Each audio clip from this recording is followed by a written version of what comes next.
Yep, There we go. you're right. Ladies and gentlemen, we are back on YouTube. I'm John. That's Mike. Take it away, brother. Ho, ho, ho, ho, bags. It's the time of year for giving. Hope everybody had a very happy holiday. I don't have much news, by the way. The only reason we're doing this, honestly, is because I've got my joy juice, so I figure, what the hell, why not? Now,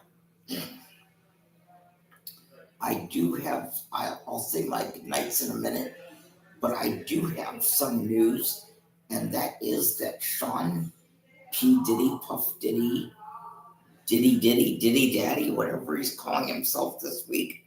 I don't know, I think he's having an eternal identity crisis. At any rate, Sean P. Diddy Combs has been arrested, is in jail, and has been denied bail 3 times. Let me say that again. Sean P. Diddy Combs has been denied bail 3 separate times on 3 separate occasions. So where this is going to go from this point forward, nobody knows, but it's not likely that he's going to have a very happy holiday. For more on what I'm talking about, you can go to Tubi right now, Tubi, Tubi, and you will find a documentary called TMZ Presents The Downfall of P. Diddy. I believe this, or Sean P. Diddy Combs, or something to that effect.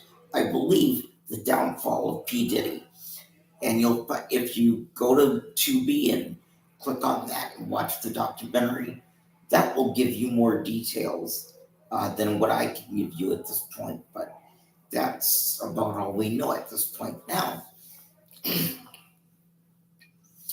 To my good nights, to my girls, some of who are not here right now. They're at home with their families.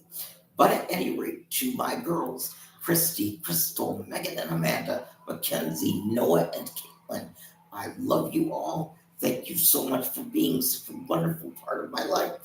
I hope you had a very happy holiday, and we'll see each other soon, hopefully in the next few days. Mwah. Good night, my angels. Nothing but love. And with that, I'm not sure where we're at tonight, but with that, we go to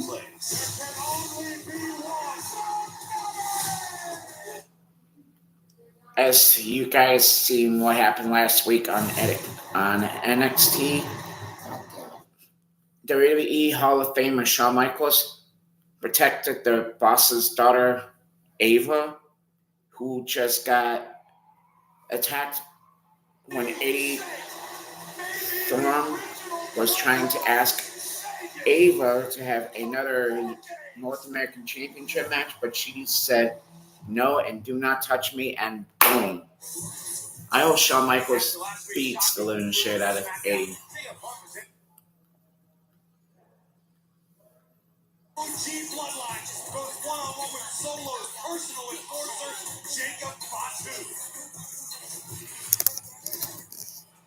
I'm on my own against the wall. They said I'm trying, they hear me roar, and now I see that I'm way better than before. I never needed you at all. When you fall down, I'm gonna watch you fall down. I'm living large now. I never needed you at all.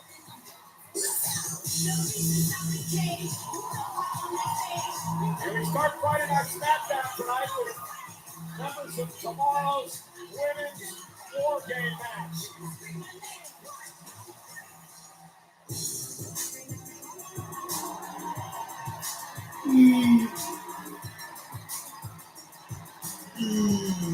Okay.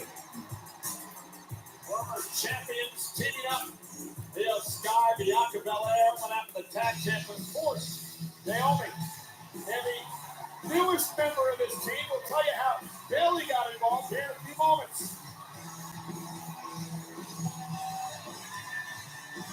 Wow. The apples are hanging from the tree.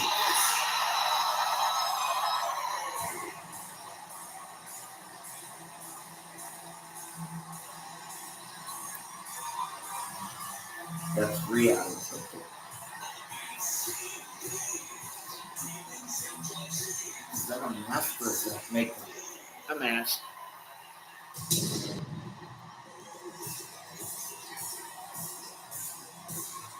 Well, ladies and gentlemen, let's tell you how this whole story is unfolded. It started last week on Friday Night SmackDown, Corey. Jade Cargill, Bianca Belair's tag team partner, was found.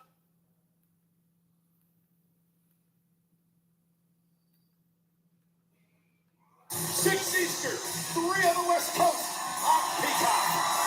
I think we might be back by then if we do or don't go out. But I don't want to watch it because I'm not going to have another one of these to have while I'm watching it.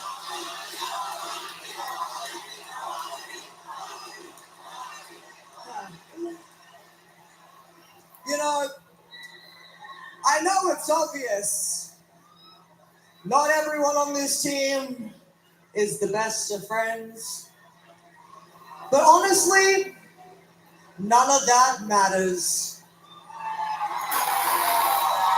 Because tomorrow night, we all step into one of the most dangerous matches here in the WWE.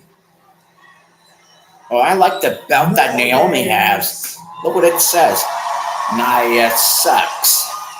I didn't see it. And we all Wait for it. have someone that we want to get our Right there. hands on. Oh, So tomorrow it night, says what? Nia the show sucks. ends. Oh, When we step into that steel cage, no one is going to be able to stop us from absolutely brutalizing those women. I mean, think about it, guys. Think about it for a second. Think about everything that they've done to us. Liv Morgan, Raquel Rodriguez, Nia Jax, Tiffany Stratton, Candice LeRae. That's right, Big Mama.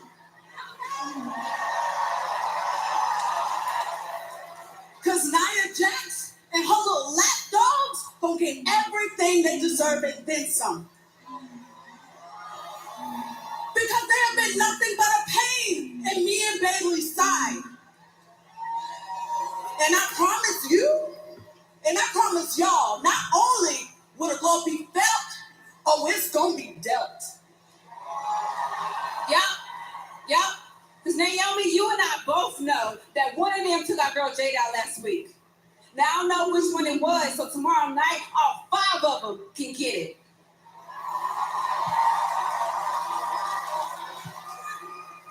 Liv Morgan, you're gonna wish you never met me. We will destroy you! oh, I think she had different music.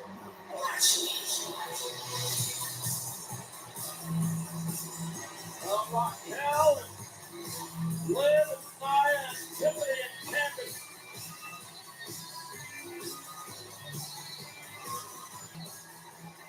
You know, it's funny. It's so funny how confident you guys are that you're going to beat us tomorrow night.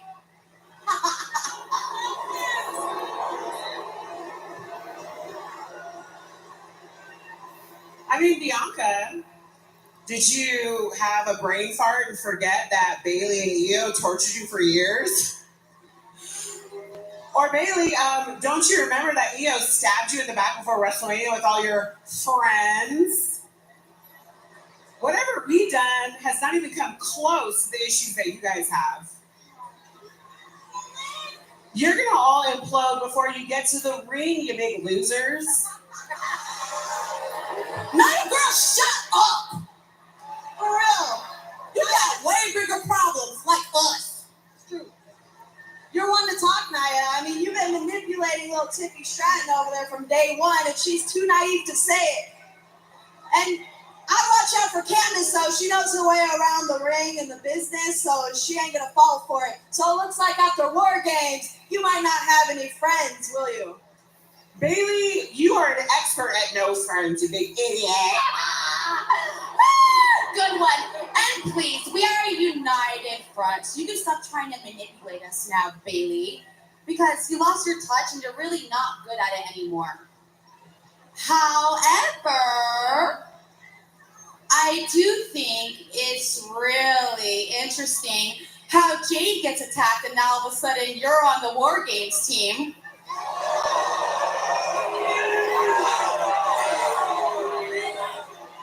Liv, shut up. Stop wasting everybody's time. Soon, you're not going to be able to hide behind anyone. You know that she looks like Kane a little with that mask on? Into those cages, there is nowhere to run, and you're going to have to face me.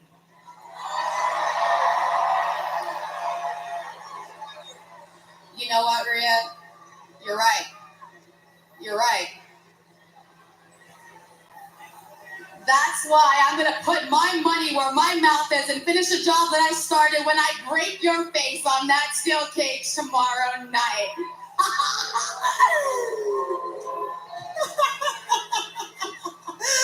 Sweet, naive Liv. I'm gonna cave your face in so bad that the love of your life, Dominic Mysterio, he's not gonna want to even look at you. Here we go. No.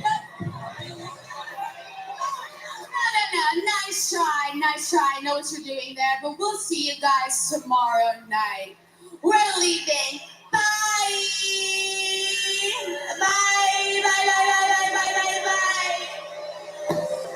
You know what? I hate waiting. Here we go. Get it, girls. And it rolls underway. The mind games before war games. These 10 women will be locked inside the cage with gold rings tomorrow night. Absolute melee.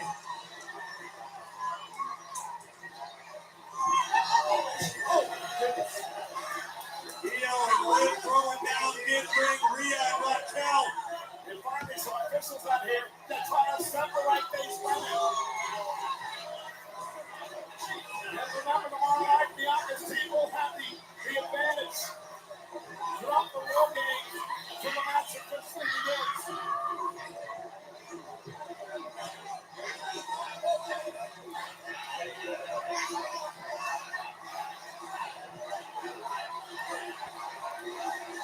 Let them fight. What a scene here on the final SmackDown before Survivor Series. Chants of let them fight echoing throughout the arena. We need not wait much longer. War games tomorrow night.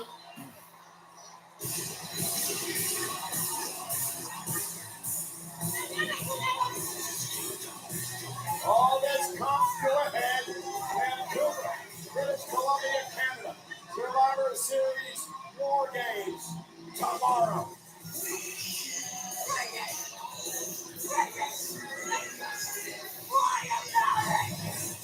Andrade wants the United States Championship, but he believes Shinsuke Nakamura jumped the line. Andrade going to prove that he's worth a championship opportunity. Thank God we don't have to see another Carmella versus Andrade match.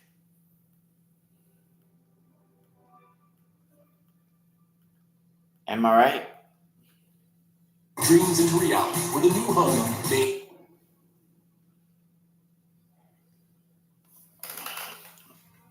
My stomach's getting a little hungry. Or thirsty again. I'll be right back. All right.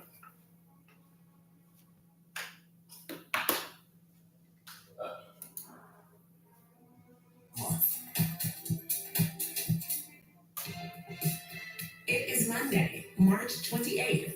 Yes, that really happened, and this is People Every Day. Hey everyone, it's me, Janine Rubenstein, and you guys, today's show is going to be a little different because of how differently last night went. Will Smith smacked Chris Rock live at the Oscars, and to say there's a lot to get into here is an understatement. Jada, I love you. G.I. Jane 2, can't wait to see it. All right?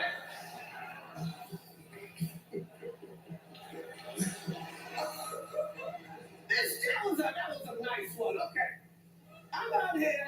Oh, Richard. Oh, wow. It's now being called the slap heard round the world. Last night, before presenting the Oscar for Best Documentary, Chris Rock made a joke directed toward Will's wife, Jada Pinkett Smith, saying, "Jada, I love you. G.I. Jane 2, can't wait to see it." So immediately I'm thinking it's in reference to her gorgeous military-style green gown that I had just seen on the red carpet. But then I realized she's, rocking a shaved head as well. So while Will initially laughed at the joke, Jada was clearly not amused. Next thing the world knew, Will walked on stage and slapped Chris Rock, returned to his seat, and commenced to yell at him twice. Will Smith just smacked the shit out of me.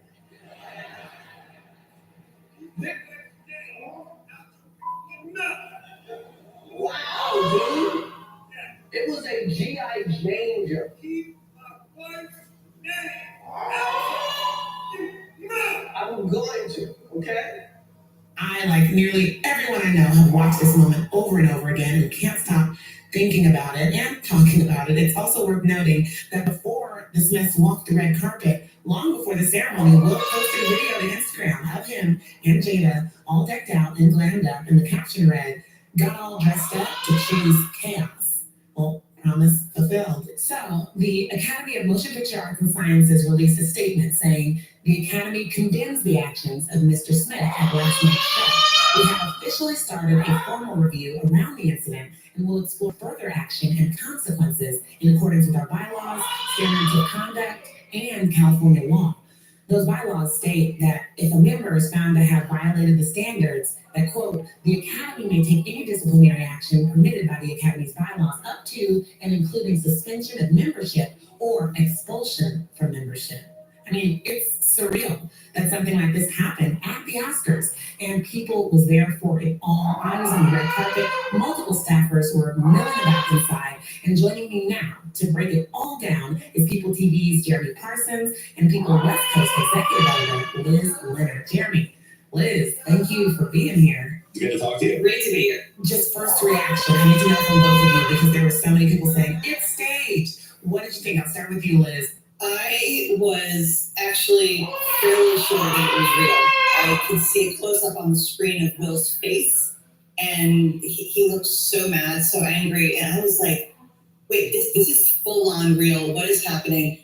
Everything changed in the room almost immediately. I mean, the vibe went from sort of joyous and to just wildly tense. You could hear a pin friggin' drop. I wasn't in the room, so I was watching with a group of people, and it was like, wait, what? And then after they muted the audio, it was like, wait, this isn't planned. But the fact that Chris Rock didn't move at first, I thought, okay, this is something. But when they cut to Will and we saw him mouthing the words, it was like, oh no, this just happened. And then we knew right then, it's like, this is the headline tonight. Nothing else that happens is going to be talked about. Of the year. Of the year. Right. I mean, my husband and I went back and forth about it because he was like, no, that doesn't happen. That can't happen. It's staged. They're doing a bit.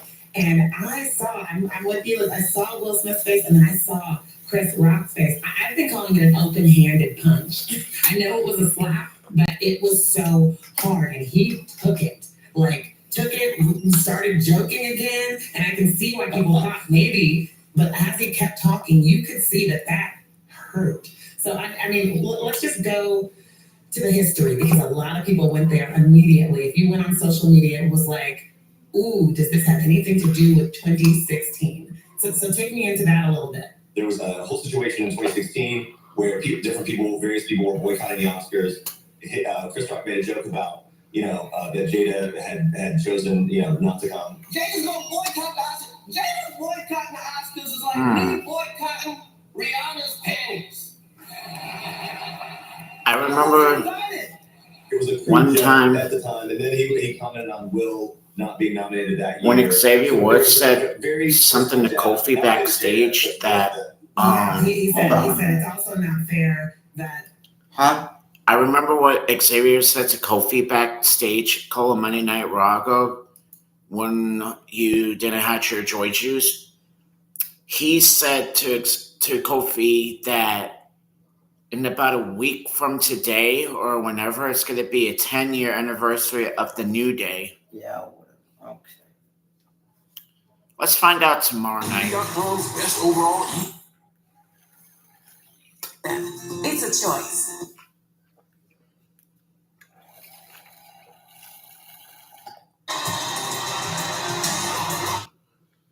On NBC and Peacock.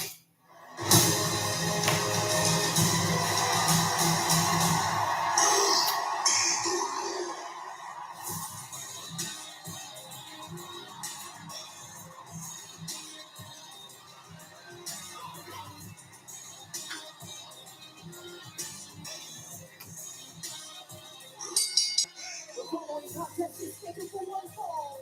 Introducing first from Tulas, Palacio, Durango, Mexico, weighing in at 230 pounds. As Andrade gets set to go one-on-one with Shinsuke Nakamura tonight. We want to advise everyone of what's going on tomorrow on Peacock. Of course, it's Survivor Series wargames from Vancouver, British Columbia. We've got a special start time, however. The countdown show will actually start at 4 o'clock on the East Coast. An actual Survivor Series wargames will begin at 63 West. And of course, the post show immediately following Survivor Series. Let's catch you all up as to how we arrived at this point. Is on SmackDown Lowdown last week. Andrade essentially I don't intimated like the that in fact his that they opinion, both show Shinsuke Nakamura they cut always the go line too late. for an opportunity at LA Knight in the United States Championship, something Andrade has been chasing for months, but not quite been able to attain just yet. WWE Universe, we are about to be blessed with a banger.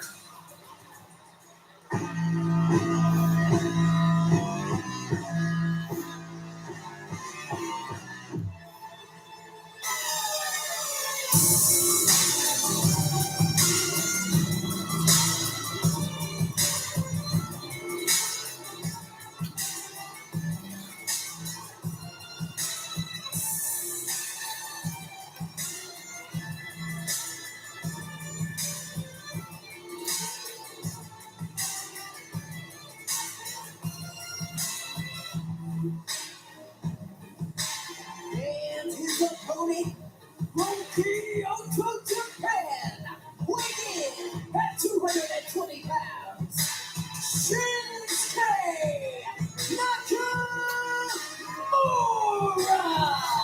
You know, Corey, you touched on The this other last reason, week. and I really mentioned the only reason I'm this watching very this evil, very is because sinister normally Shinsuke Friday nights I would Nakamura. be watching Happy's You Place said with Reba. much more But sinister than we've ever seen For it some before. reason, it's not on tonight.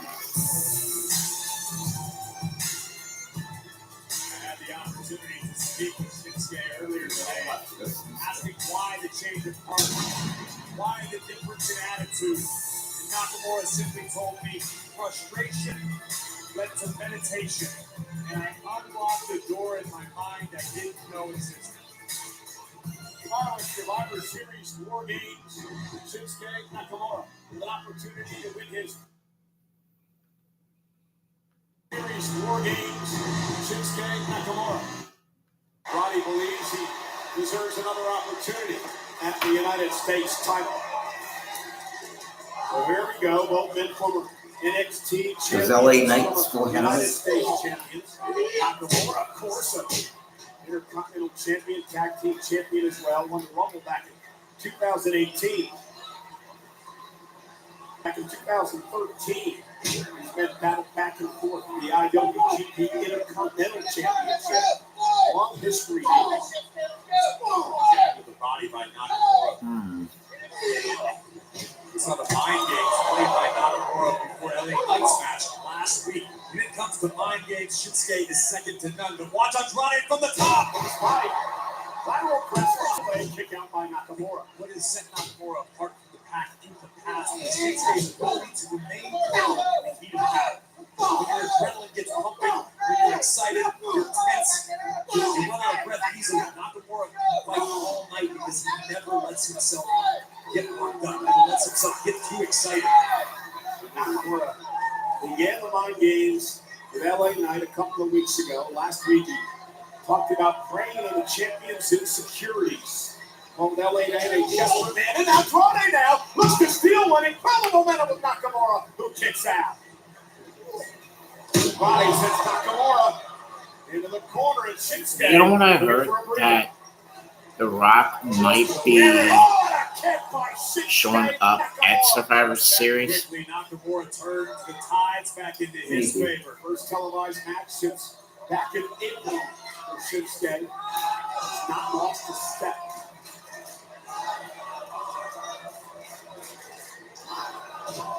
And Andrade, oh my God! Drops Nakamura. Shinsuke looks scary now. I know, and that music is. I don't know, they must have lowered the key or something. But that music sounds eerie. Like you're in an abandoned shipyard or something. What cost to himself? Ooh. Great action between Andrade and Nakamura when we return. Ladies and gentlemen, for your entertainment. I'm gonna bring my phone in case my mom calls. I'll be back.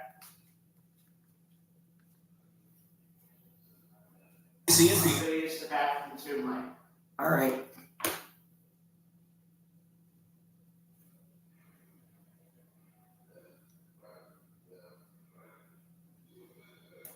Out and glammed up, and the caption read, "Got all dressed up to choose chaos." Well, promise fulfilled. So, the Academy of Motion Picture Arts and Sciences released a statement saying the Academy condemns the actions of Mr. Smith at last night's show.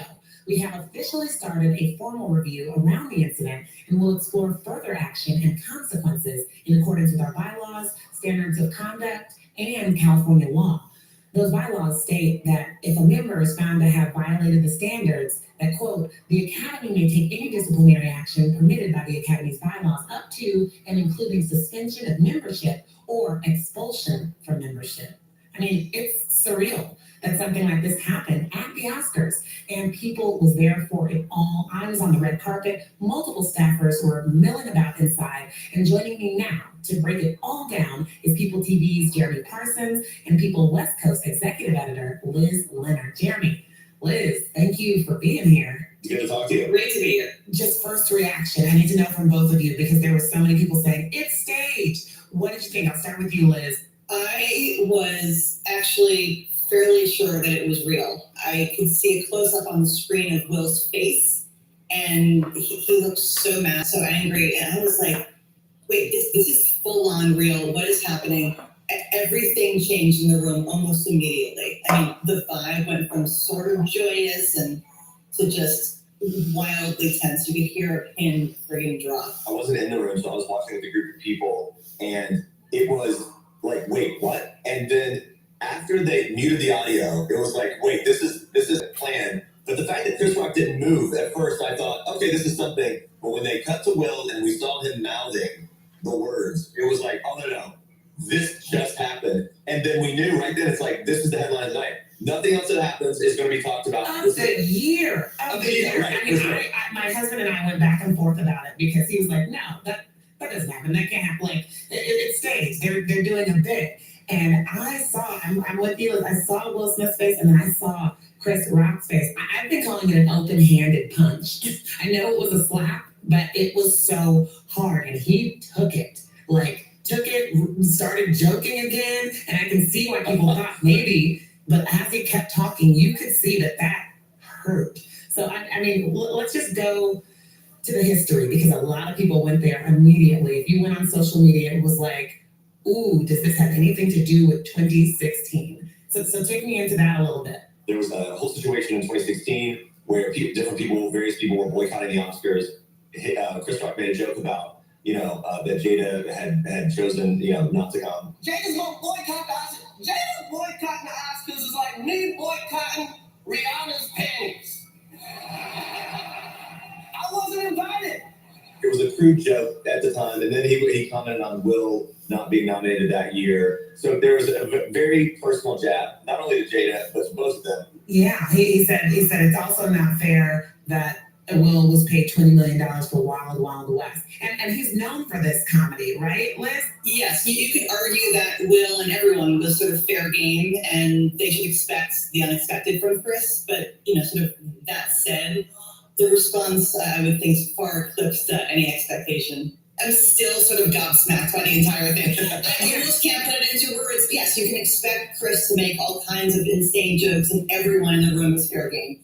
I mean, in Will's mind, it certainly was taken too far. They're Hollywood heavyweights. They've been in rooms together. I'm talking about Rock and Will and Jada. But we've had sources saying that it's always been tense. And it should be noted that was the year of Oscars So White. The Academy made a point of, having a Black host and addressing the issue. And they've been working for years. And she became, the butt of Rock's joke, even in a moment where she was trying to call attention to what was happening. I just felt like my immediate feeling after it was obviously real was there's more bad blood than we're aware of. That's how it felt to me. Mm-hmm. It's not like Will and Jada aren't privy to the fact that the Oscars comedians are going to roast the crowd. That's what they always did, right? A few things can be true at once. It can simultaneously be true that it's not a good look for a comedian to make fun of someone with a health condition. It's also not a good look to assault a comedian physically when you don't like their joke. So exactly. All of those things can be true at the same time, and it still is the wild card factor that all of this happened with A-listers live on the Oscars. But you bring up something there, the health condition, and that is another line of this that caught on really quickly. The fact that Jada has been open about struggling with alopecia, which is an autoimmune disease that affects hair growth, it causes hair loss. And it's something that affects a number of Black women. And you see that circling online as well, saying like, that was a particularly bad joke in its essence, considering what she's going through. Not that we've heard from Chris Rock that that's what he was poking fun at, but taking that all into account, we are all speculating because we haven't heard anything. Chris Rock, as far as we know, right, Liz, disappeared after that happened. That's correct, he did. And in fact, Will Smith also, he didn't do the press room, which everyone expected him to do, obviously, after he won. But I'm just going to say that, yes, everything that Chris has said in a public way involving Jada has been very fraught and taken incredibly seriously by both Will and Jada. I'm fairly certain Will and Jada both assumed, the alopecia was being overlooked and sort of made fun of. Let's talk about this room. Lupita Nyong'o has herself become a meme at this point. She's sitting right behind them. She is in utter shock and looking between the two of them. But we also hear that there was just a conversation with Denzel Washington, and he mentioned this in his speech, like just the response that we saw in the moment, the shock, but then the after effects, the standing ovations, all of that. Liz, you were there. How did that roller coaster go? The first response was complete shock. Everyone realized it was completely real. And everyone from Nicole Kidman to Lupita to Denzel were, sort of obviously and openly floored by what was going on. And then I will say during the commercial breaks, it was a stream of A-listers coming up to mostly Will and Jada. I obviously don't know exactly what was being discussed, but there were a lot of hugs. Nicole and Keith both hugged Will. Denzel had, very long discussion with him, and everyone sort of crouched around the orchestra seats. It was all a buzz on the orchestra floor, and people sort of streaming up to seemingly offer supportive or at least comforting remarks. I mean, Will was clearly shaken in the moment. I mean, you saw on stage, he was all but weeping. In fact, was weeping, and the same sort of stuff was going on in his seat too before he won. Were you surprised at all, Jeremy, by the support in that moment? I know, just even speaking with my producer, Chrissy, we were going back and forth about this. She was saying how she was shocked, and I was as well, that he was in his seat after that commercial break. Were you surprised that things just kept going? I was on Twitter, and everyone was like, wait, so we're just acting like that didn't just happen? and then after people had a chance to distill it, obviously a lot of the takes got a little hotter about, like, why wasn't he removed? Why didn't security step in? Where was security? I think across the board, everyone was just so floored that that would be something that could even possibly happen. Who knows what the logic was, but to me, yes, I thought it was a shock that there wasn't maybe more of an acknowledgement. I felt personally like there could have been more of a moment for Will. I guess I expected and anticipated him to have more of a framing moment for what had happened when he gave his speech. But I expected to hear him say something like, when I looked at my wife and saw the pain on her face, knowing what she's been through, knowing what we've gone through, I had a visceral reaction and I apologize for that. And he did have an apology. He didn't apologize directly to Chris Rock, but to me, I just expected him to frame it a little more with what led him to react in such a strong way. To the point about what the thinking was behind that, Liz, you actually did. You talked to a source who knows what was happening on the Academy side of things. Yeah, I mean, it's not just the Academy. You've got ABC. You have the personal representatives. There's a whole sort of posse of people around the experience, and they're not all in the same place. There's some backstage, some are in the audience, some are at home, some are not on their phones, and they've got sort of a few minutes to make a huge decision. Yeah. They absolutely discussed removing Will, and honestly, if more time had been available, that I can imagine that would have happened. They initially did not know it was real either. The reaction that everyone had, that whether it was the Academy, the network, what have you, they didn't know if it was a bit or not.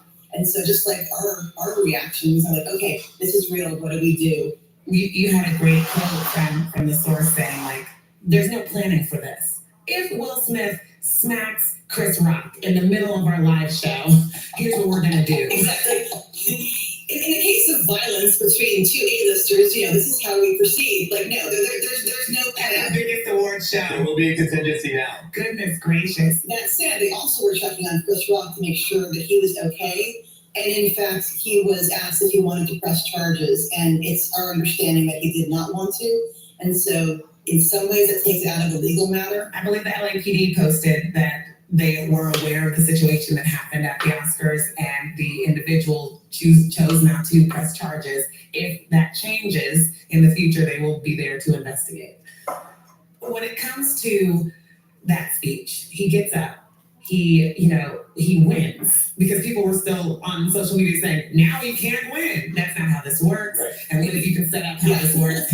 But that was the feeling, like, is he going to win? Oh my God, he did win. He's taking the stage. Richard Williams was a fierce defender of his family. I got to protect Sanaya and Demi, the two actresses that played Venus and Serena. I'm being called on in my life to love people and to protect people. I know to do what we do, you got to be able to take abuse. You got to be able to have people talk crazy about you. In this business, you got to be able to have people disrespecting you. And you got to smile and you got to pretend like that's okay. Thank you, baby. Denzel said to me a few minutes ago, he said, at your highest moment, be careful, that's when the devil comes for you. What was your reaction, Liz, to his speech? I was very torn. I was sort of moved by his tears and by the moments of contrition, but it was also very confusing because he was speaking about being a vessel of love. Yeah. When he had just, openly assaulted someone on a global stage. Yeah. I think that Will was also still sort of processing the entire thing, just like we all were. Mm-hmm. Who knows if he, in fact, wishes he had, sort of taken a higher road, both in the room as well as on stage in his acceptance speech.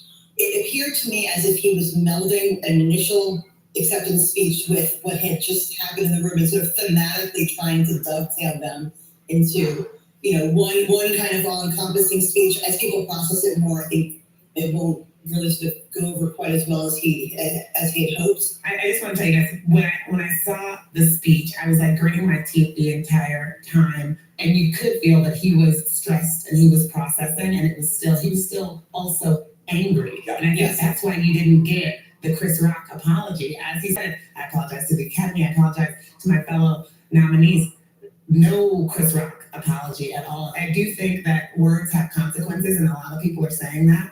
You can't just say, anything to people. People might react, but also those reactions have consequences. I think what we all felt, and maybe what the room even felt, was this weird tearing of, here's Will Smith, one of the most beloved, liked actors in the world, right? That's it, one of the most beloved A-list actors. Having such an overarching and aggressive response to something felt unlike what we knew him to be publicly. And so I think that's why you saw the room and other actors come around him, because it felt like a moment of, are you okay? This is not who we know you to be. But from the public's perspective, that's the tearing part. As you're watching him in tears give this speech, here's Will Smith, who we know and love as a public figure, as an actor, and then trying to somehow mentally wrap our minds around what we had just seen happen and what is the appropriate response and what would we even be satisfied for. Well, a lot of people are saying, were it not Will, let's just take the action at hand. Were it not him, what would the response have been? A lot of people are doing the what if. So what if that was Ricky Gervais and not Chris Rock up there? But I want to talk about Will, because you said we don't really know him. And I feel like I know him more than I ever have after, his memoir this past year. And I ended up writing it up for the magazine, but it has been just nonstop news, details about starting from Red Table Talk and everything about his and Jada's relationship, and them kind of affirming that they did have an open marriage at one point. We have gotten more Will and more Jada than we have ever had before. My mother and I had never even discussed my father, being abusive with her. We never talked about it ever before. And the first time that we actually sat down and acknowledged the reality was when I read her the chapter. I always had this sense of being a coward because I watched my father beat up my mother and I didn't do anything. For a 9-year-old, it's hard to break that programming.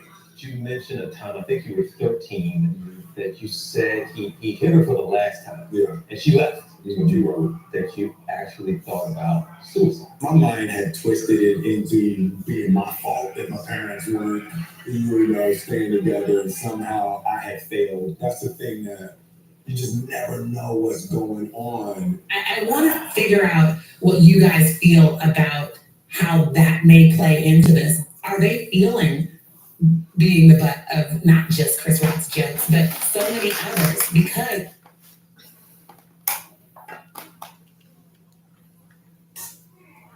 Shinsuke Nakamura took control of the matchup during the commercial break. Andrade trying to battle back. And Nakamura, I believe, Corey, can ill afford a loss tonight before he faces LA Knight for the United States title tomorrow at Survivor Series. Absolutely right about that. He could terribly derail Nakamura's momentum. Oh! And Andrade building momentum. Lightning quick dragon screw takes down Shinsuke, and Andrade on a roll. Andrade taking out Nakamura now. Again, this matchup came about because Andrade believed that Nakamura skipped the line. Andrade should have been next in line for an opportunity. And LA Knights, United States Championship. They meet tomorrow at Survivor Series, Knight and Nakamura. 6 on the East Coast, 3 o'clock on the West Coast. Nakamura sends Andrade out to the apron. And Andrade just tremendous balance. Andrade now made it climb again to the top turnbuckle. Took a little too much time. Around Nakamura up to the second row. Next Saturday, Friday and Saturday, Andrade hanging on they're for going to dear be life. in This could Minnesota. prove terribly catastrophic. One of them is going to be SmackDown, and the other one's going to be NXT Deadline. Nakamura knocked down. NXT. What's Andrade going to do here? Possible question to answer. Just have to watch and learn. Andrade now from the top turnbuckle. And the moonsault on the second go round. Cover for the win. Shinsuke kicks out. Andrade was about a half a second or less from derailing Shinsuke's momentum with that beautiful second chance moonsault. Andrade has to stay the course. Don't get frustrated now. Well, he realizes, too, a win over Nakamura tonight could put him in position for a future United States Championship opportunity against either Nakamura or Knight.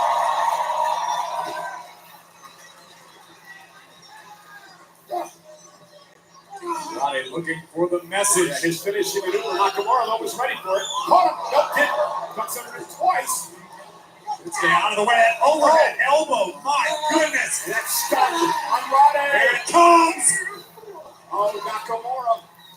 Oh, caught a back elbow from Andrade. Didn't miss that one. Cover.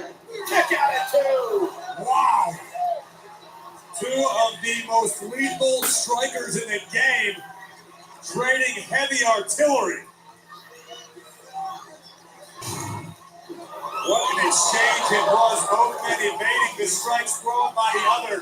Finally, the elbow connects from Nakamura, but Andrade answered almost immediately with a rapid-fire back elbow of his own. Yeah, tremendous matchup here tonight on Friday Night SmackDown.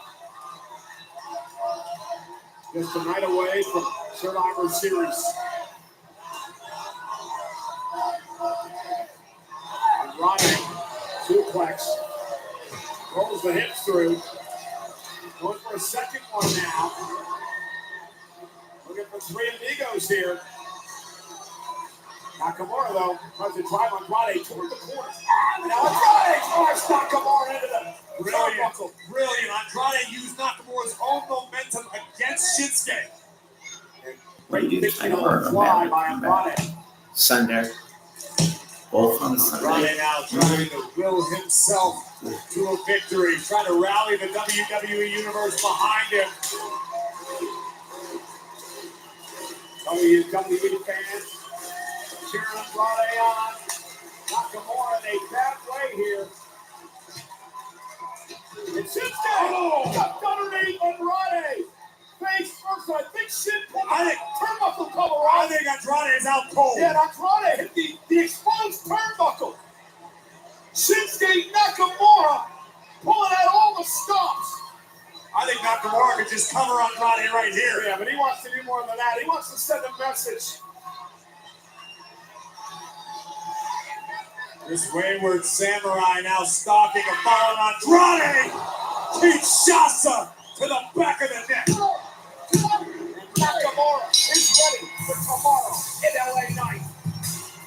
Here is your winner, Shinsuke Nakamura. This is an evil, remorseless man. Shinsuke Nakamura may very well be an evil, remorseless United States champion after tomorrow. Take a look at the impact on this. Shinsuke, I don't know if it was intentional or not, ripping the top pad off of the turnbuckle. Andrade colliding full speed with the exposed steel. The match was over after the turnbuckle collision. The Kinshasa was just a formality. As you said, Cole, a statement from Shinsuke. And here comes the United States champion. Looks right after Nakamura. And I believe He didn't Nakamura say Jerry is shit.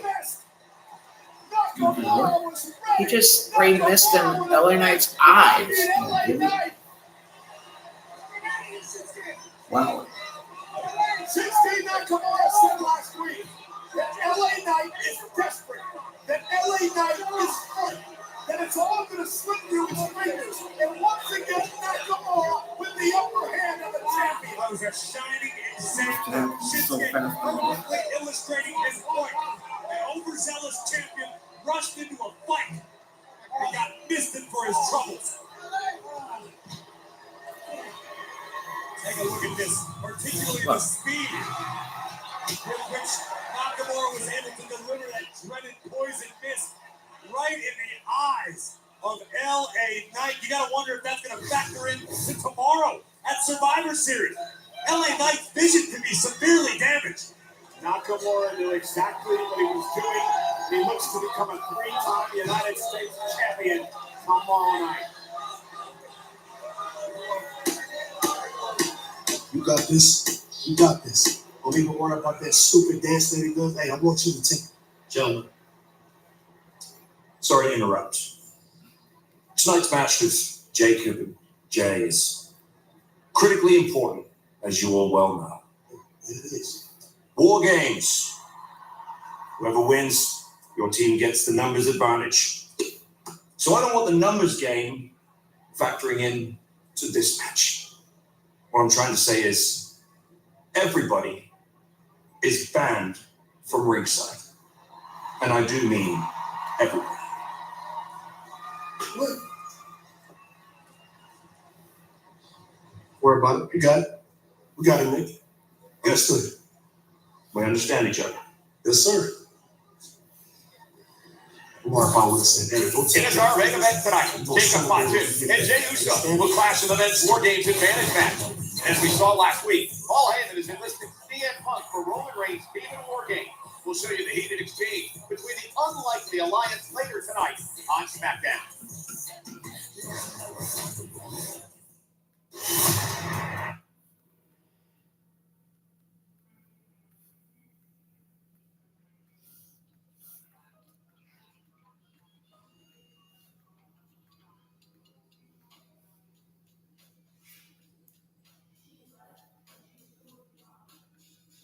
Oh, on Amazon. Woo! Tell me, just tell me if I'm wrong, because you said it. You said whatever it takes. We got screwed out of our titles, and that's what you said. Yes, you said that. Whatever it takes. Yes. You already forget. You forget Cleveland, your hometown, being screwed out of those titles in front of your family, in front of Quill. You want Quill to say, hey, yeah, my dad, he's a loser. Because I don't want Will to say, I'm a loser. I don't want that. I'm not a loser. We're all losers. We're not. Things changed, man. What changed? You know what changed? No, what changed? Explain it to me. Because the way I see it, nothing changed. You know what happened? You know what happened? Alex Shelley came into the picture. Oh, he was my mentor when I was 18 years old. I don't care if he was your mentor. You know what I see? This is how I see it. Your friendship is more important than us taking our freaking titles back. And I'm sick of it. I'm not doing that. That's not the way I'm going to play it. So let's get some sort of magical plan. Let me talk to him again. Just let me talk to him again. I'm sick of talking, Johnny. I'm sick of talking. I don't even want to do this. You've seen what I've been doing. That's my plan. So unless you got some other thing that I'm unaware of, we're going to do it my way. So I'm going to tell you this.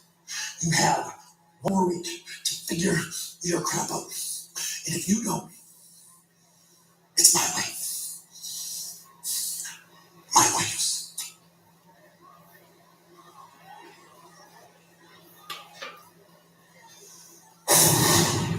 Well, Ciampa's not having any fun. The WWE fans are here tonight, part of our side of the night. And then that's completely wrong. I do not fear Chelsea Green. That may have been the most brilliant member of the WWE Universe in attendance tonight. Congratulations. And Yeet will be Yeet and War Games tomorrow. Happy Survivor Series. Quite the night here tonight. On Friday night, SmackDown. You know, last week the conversation between Cody Rhodes and Kevin Owens. Well, tonight we understand we're going to hear Kevin Owens.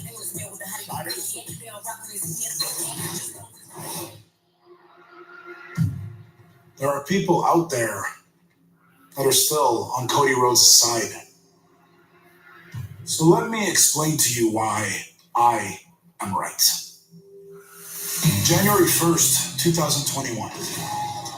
Roman Reigns and his cousin.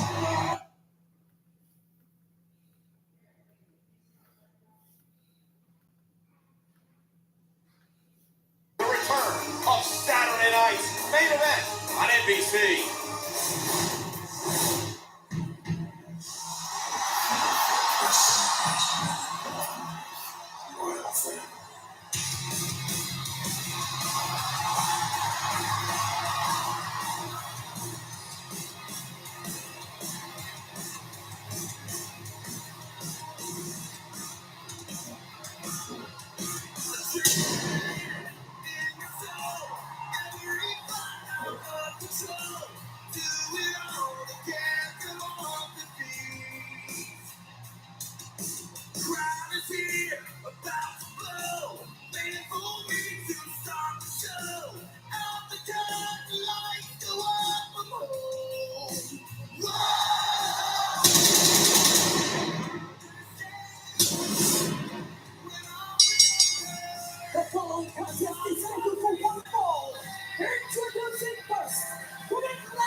right time to mouth off to Cody Rhodes. Tonight, Cody Rhodes won't be defending his gold, but he will be defending his kingdom. Cody Rhodes goes one-on-one with Carmelo Hayes.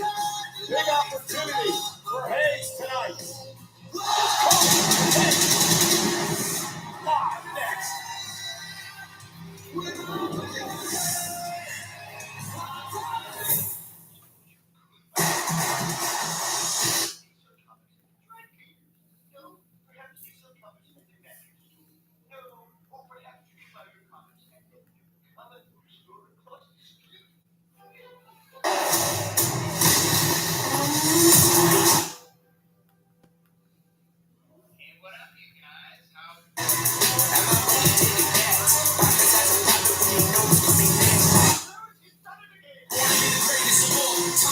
Rise headed to the Intuit Dome on January 6th, the very first Monday Night Raw streamed on Netflix. Experience the non-stop excitement and unmatched service with On Location, the official fan hospitality partner of WWE. Secure your package today at onlocationexp.com/WWE. And there's Cody Rhodes in the ring, ready for one-on-one action.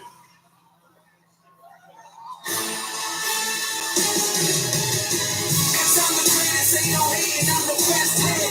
You want your shot while I get you with some next shit. I'm ready to talk, get respect while I get fit. You made a problem, huh? Tell them to step in. I'm the greatest of all time. And it's your opponent. Don't box this massive two-pick. Weighing in at 210 pounds. Carmelo Hayes.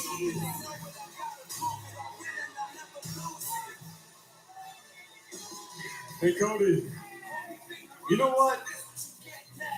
Kevin was right. You did turn your back on him. Because let's be real, you're not the guy to stab a guy in his back. We know that. You're the guy to stab someone right in the heart. Because who needs enemies when you got friends like Cody Rhodes? So, Cody, you want to evaluate me? You want to evaluate the first round draft pick?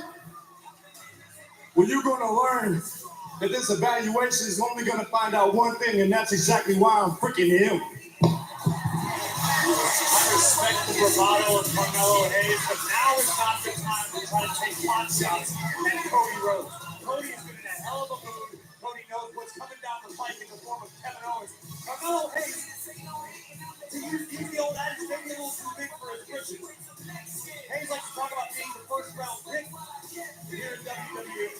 It's one thing to put a lot of points on the board, it's another to be able to carry an entire franchise. So I'm the dude just doesn't know when to keep his mouth shut. How about you go out here and have a competitive match with Cody, maybe pull it up to some championship opportunity down the road. Now he's just pissed off Cody as always done. So it's Rhodes and Hayes here tonight. Remember, they met back in April. The night that Carmelo Hayes got drafted in the first round to SmackDown, he went one-on-one with Rhodes, put on a great performance his first night on SmackDown. He was a 7-month review for Carmelo Hayes. Hayes is going to continue to get better with experience, with more seasoning in WWE. And I admire the fact that Carmelo already believes that he's the guy that should be showing up on Jimmy Fallon. Carmelo Hayes believes his face should be on all the posters. And maybe that day will come, and it could begin by picking up a win over the American Nightmare tonight. And the other thing Carmelo may have in his pocket is the fact that he's right down. And shoulders were up, shoulders were up. Shoulders down there in a kick out. And there's big. Didn't catch it. Hayes twice. Great display of quickness by Hayes, but again, Cody just goaded Carmelo in. Oh, caught him that time. Sure did. And for Hayes, maybe Cody Rhodes is looking ahead to Saturday night's main event in the matchup with Kevin Owens. And all the emotion that's going to up the brand December 14th in the Nassau Coliseum.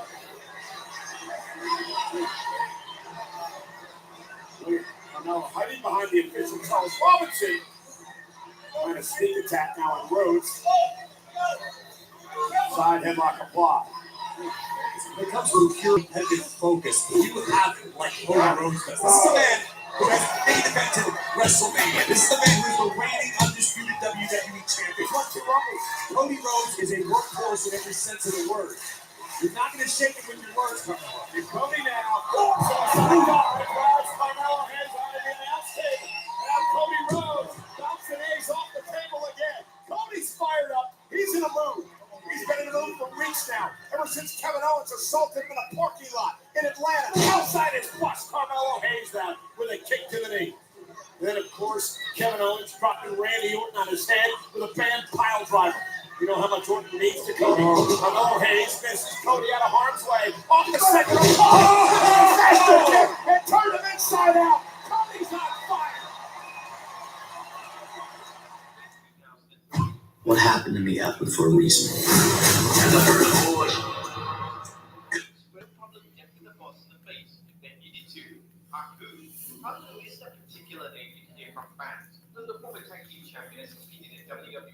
On NBC and Peacock. Carmelo Hayes with an opportunity to pull a massive upset tonight over the undisputed WWE Champion Cody Rhodes and perhaps position himself for a title opportunity down the road, but Cody looking to counter. Carmelo Hayes extremely agile, more comfortable on the top ropes than Cody most likely is. Wow! Look at the power of Cody. Great power by Cody Rhodes. Vertical suplex from the second rope to Carmelo Hayes. Down goes Hayes. Tremendous power from the champion. And reality starting to sink in for Carmelo Hayes. With the action throughout the break favored Carmelo Hayes, first hanging Cody across the top rope. And then following up immediately with a spectacular springboard clothesline. And then moments ago, a stalling vertical superplex from the American Nightmare. 236 days. Cody Rhodes has held the undisputed WWE Championship. He prepares for Kevin Owens' Saturday night's main event. On December 14th, but tonight is a very big Carmelo Hayes in his way.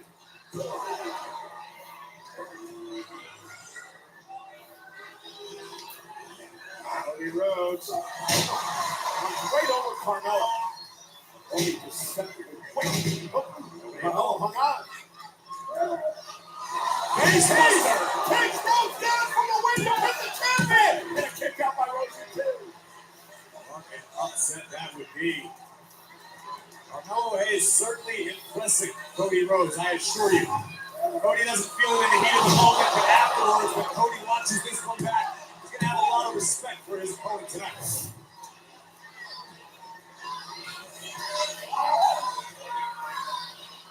Hayes now in control of Cody. Cannot get frustrated. Stay focused.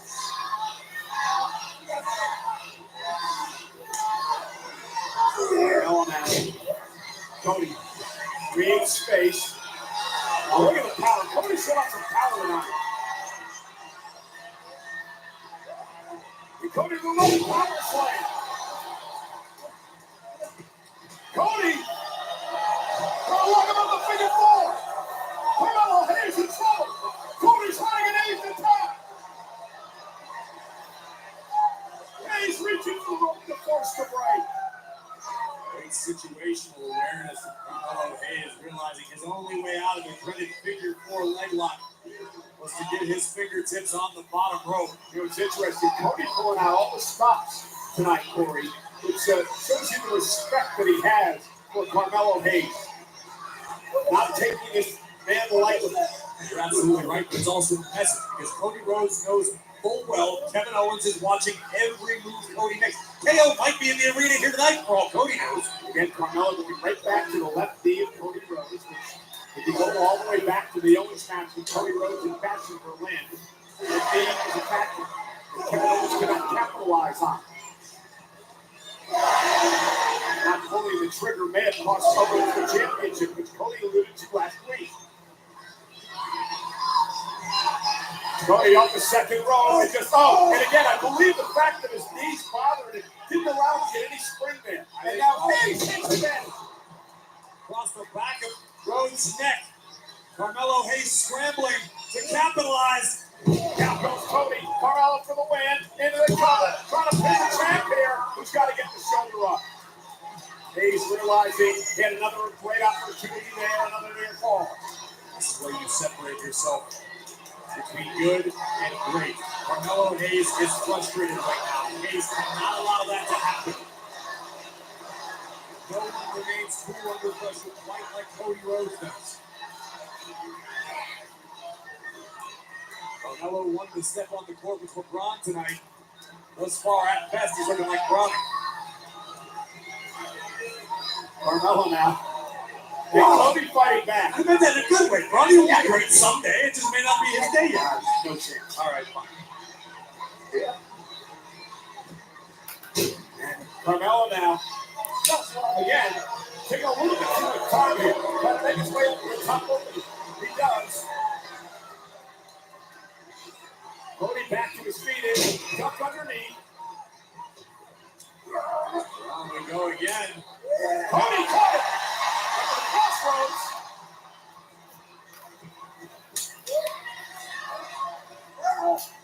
Carmelo lands at his feet. Exchange between both athletes. This is wild. Rhodes now second rope. Cody caught it.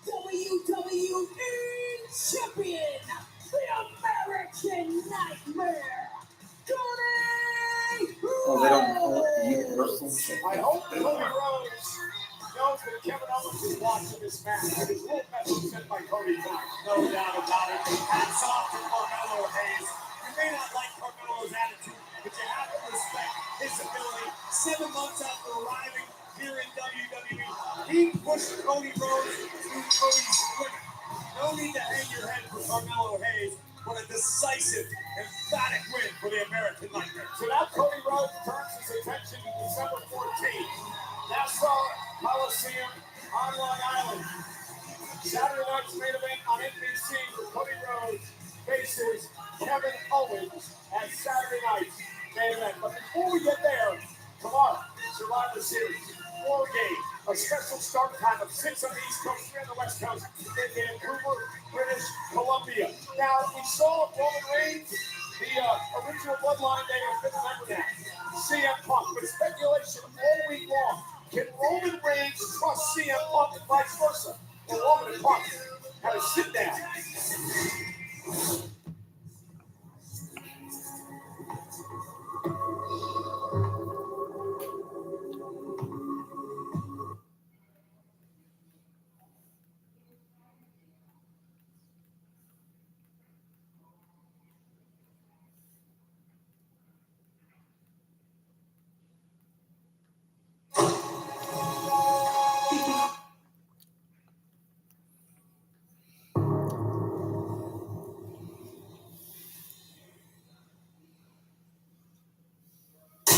Tomorrow, Priest will get his rematch.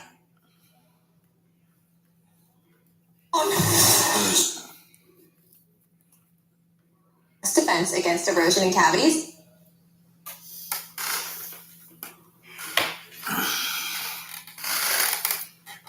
They have opened up the way they have about their life. What do you think about that, Liz? Well, I think that Will especially is sort of this larger than life, happy character that we, have gotten to know through his movies, and just he's fabulous as a man. And I think yes, in the last year he's revealed a lot of other layers to him that actually have made him more sympathetic. As he wrote in his memoir, terrible abuse growing up and a very fraught and violent early childhood.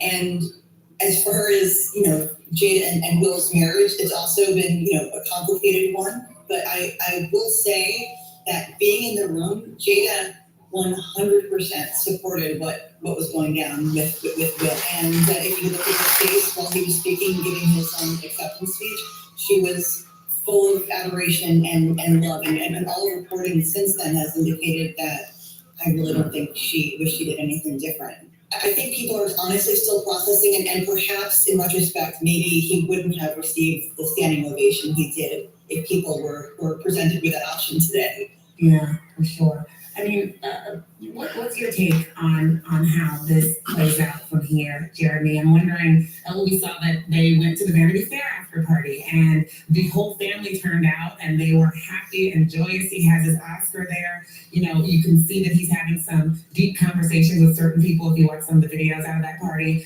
Other times, he's dancing to Miami, his song. I think he danced and sang to his his top playlist. Yeah. Like multiple videos, multiple songs, like nothing had ever happened.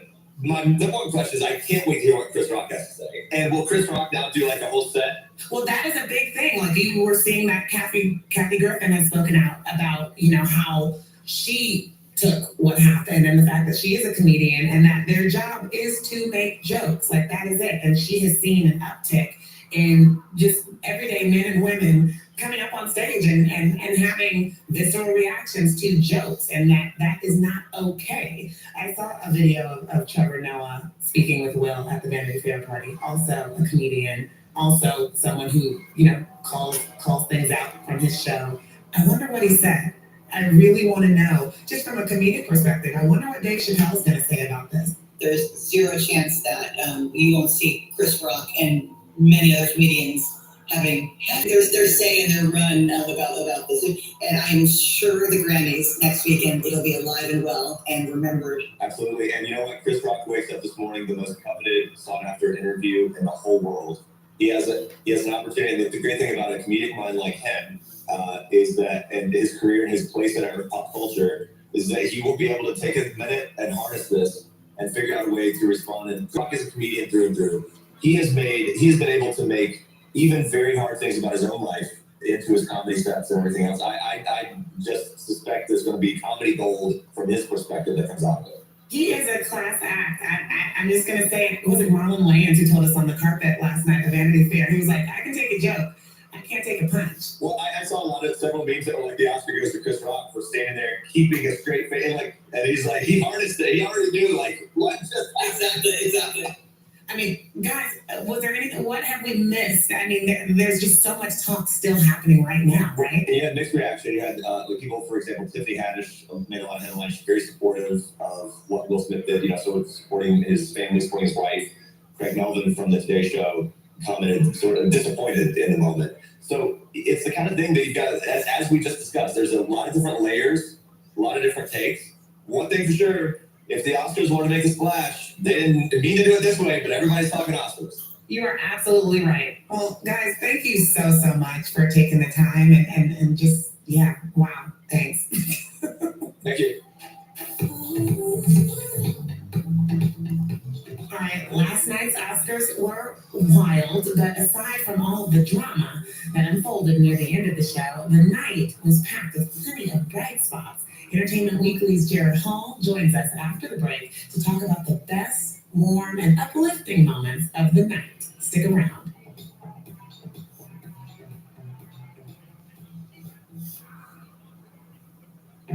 Flex your business with an American Express Business Gold Card. You'll earn 4 times membership rewards points on your top 2 eligible spending categories, like transit and electronics, each month, on up to $150K in combined purchases per year. Plus, you can now earn 3 times membership rewards points on flights and prepaid hotels booked on AmexTravel.com. Terms and points cap apply. Learn more at americanexpress.com/business-gold. Amex Business Gold, built for business by American Express.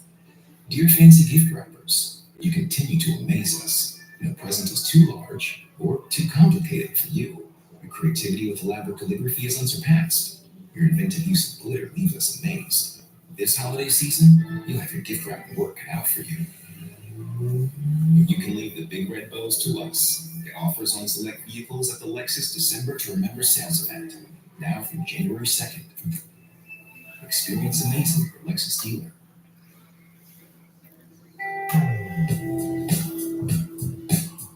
We are back, and well, after all the chaos from last night, it's hard to remember what else happened at the 94th Academy Awards. But There were several bright moments in the night that still managed to stick out and are something to make you smile. So joining me now to recap those moments is Entertainment Weekly's and my red carpet co-host, Jared Hall. Hey, Jared, thanks for joining. Hello, of course. Everyone I know has been talking about what tremendous work Wanda Sykes, Regina Hall, and Amy Schumer did hosting, right? This year, the Academy hired 3 women to host because it's cheaper than hiring one man. I thought they came out and set such a great tone for the entire night. They were funny. They were playing off of each other really well. The look of the show was different. You have that, the lounge style seating down front. The entire mood and environment was different. And maybe it's because of, timeliness and they're fresh in my mind. But I think they did exactly what was asked of them. They brought back a very missing element from the show from the past few years. We tried with no host. Okay, fine, whatever. But I don't know. I really think you need them there because, like I said, they set a tone and a mood. Yeah. Mm-hmm. And things happen, and even after, they sure do. The moment everyone kept talking about, they continued on and they rolled with it, right? I've been getting on that Spider-Man costume. Did I miss anything?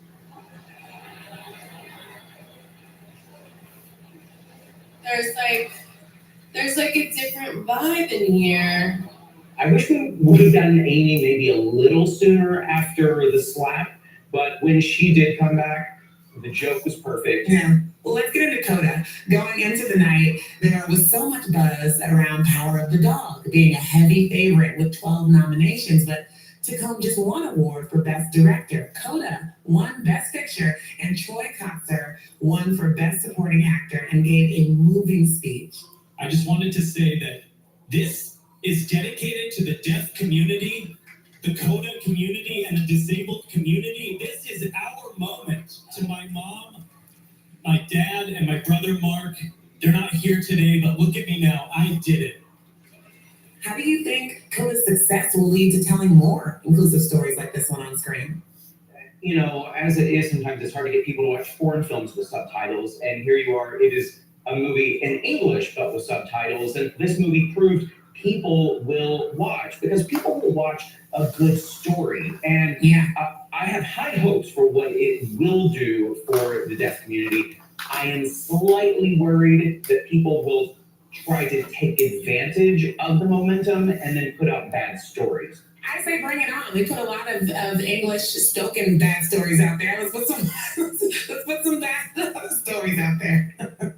Well, speaking of inclusivity, West Side Story's Ariana DeBose became the first openly queer Afro-Latina to win an acting award. She won. A Black Man won Best Oscar. A film about a deaf family won Best Picture in Coda. Are we finally starting to see a shift in the Academy Awards and in Hollywood in general? And I just have to point out, Will Packer producing Black Man. You have just diversity all through this show. First of all, shout out to Will Packer. He and his producing partner, they produced the hell out of that show. Yeah. It was good. I think a huge part of this can be attributed to the Academy expanding its membership and taking a look at who do we have here. We don't have the representation, and they took positive steps and they did it pretty quickly to change the composition of their membership. But there were plenty of great speeches last night, and during her acceptance speech for Best Actress for her portrayal of Tammy Faye Baker, Jessica Chastain spoke up for the LGBTQ plus community. We're faced with discriminatory and bigoted legislation that is sweeping our country with the only goal of further dividing us. There's violence and hate crimes being perpetuated on innocent civilians all over the world. And in times like this, I think of Tammy, and I'm inspired by her radical acts of love. Here's the thing with Tammy Faye Baker. I mean, she was part of this husband-wife televangelist duo, and so often being Christian means that you're also conservative, and Tammy Faye was not in those regards. She kind of lived what, the Bible that she was reading preached. Her arms were open to everybody, and she just couldn't fathom that people wouldn't love each other. And that, coupled with everything that's in the news with Disney and, them supporting what's going on in Florida. Well, last but not least, we have to talk about Lady Gaga and Liza Minnelli presenting Best Picture. Liza is 76. She's an EGOT and Hollywood royalty. So how special was it for us to see her presenting last night? A lot of people were talking about this moment. They kept a secret who was going to be presenting, and cut to it's Gaga and Liza Minnelli. Apparently, it was Lady Gaga who really wanted Liza Minnelli to be there. They've been friends for the better part of a decade, I believe. Was a little concerned about the confusion and not really knowing what was going on, but we know that Liza's kind of, had some health problems on and off through the years, and I don't know if any of that contributed. But what I loved so much about the moment was Lady Gaga just standing there, being with her, holding her and saying, "I got you." Yeah, it was like the coming together of the generations and the talent. It was a beautiful moment, and I think a beautiful moment to end What a Show on today. Thank you so much for joining us, Jared, and thank you all for listening. Okay. Never mind. It was at the end anyway.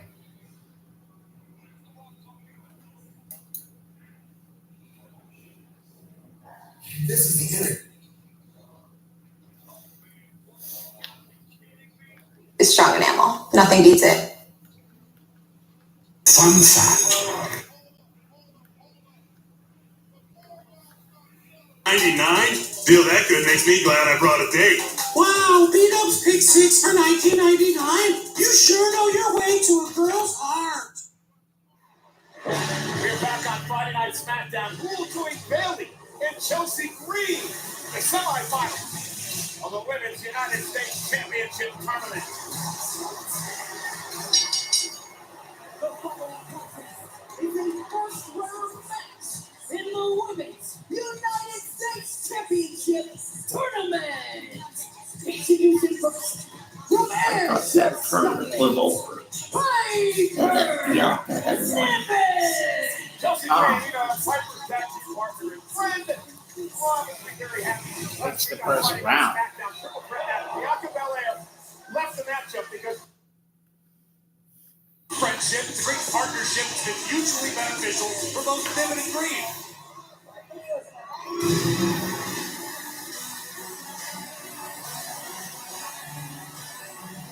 Oh, meta, or I get it.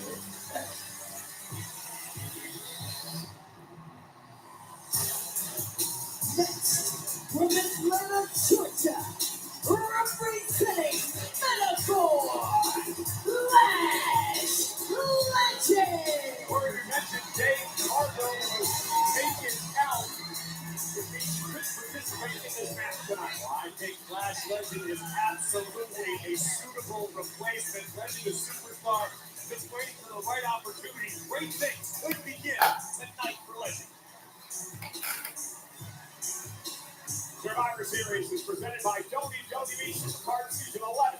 There's never been a better time to play the #1 WWE game on mobile. Explore the open Boom mode, expect 5 new card rarities. And by Prime Hydration, the fastest brewing beverage in history in the official hydration drink of WWE. With only 25 calories, 0 added sugar, BCAAs, and electrolytes. Drink Prime. Survivor Series, of course, tomorrow. Special start time, 6 on the East Coast, 3 o'clock out west.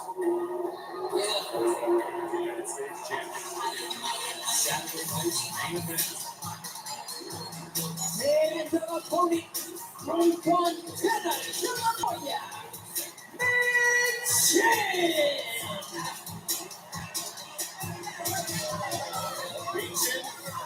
Flash Legend, Piper in for these women who will join Chelsea Green and Bayley in the semifinals December 14th. Nassau Coliseum on Long Island. Saturday night's main event on NBC. And Triple Threat rules, first one to get a pinfall or submission will be the victor. Curious to see what strategy Big Shit utilized here. I spoke to her earlier this afternoon, and Big Shit told me, I know I'm outpowered in this match. I know that Lash Legend and Piper are both bigger and stronger than me. I'm going to have to show them something new. And what would that be? What's up? Great kick out of the gate. And now at last legend. Oh! Delivers a right to Piper. This matchup is underway. Final triple threat match will be next week on SmackDown to determine the semifinals.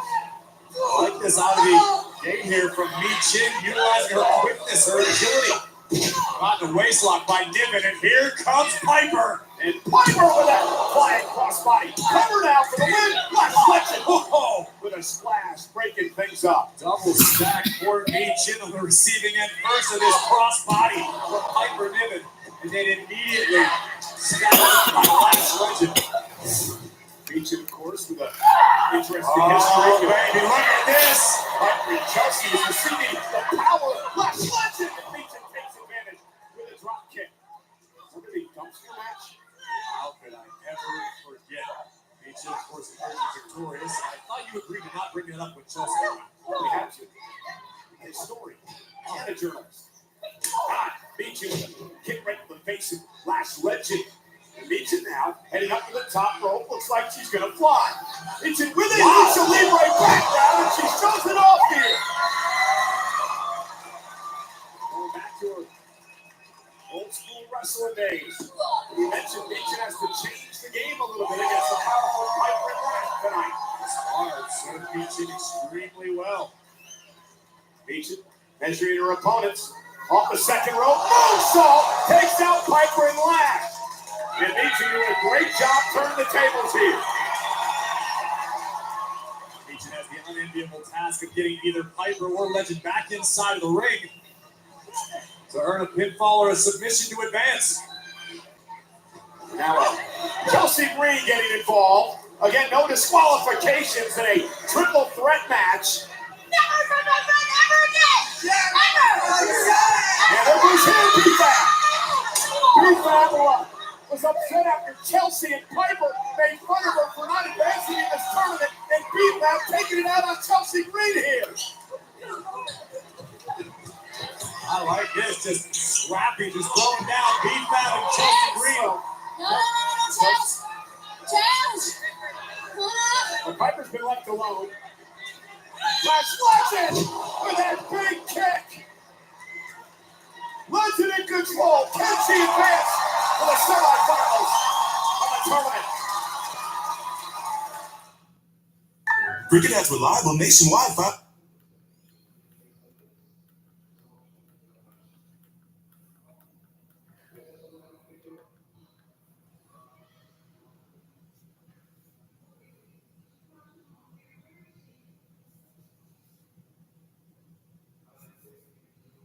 NBC and Peacock. We're back on Friday Night SmackDown. The names are Cannonball. What the fuck? By Piper Niven. Triple threat match. First round of the Women's United States Championship tournament. Piper's rival. Cover on Mi Chin to advance. Last Legend breaks it up. And now Last Legend looking to put Piper away.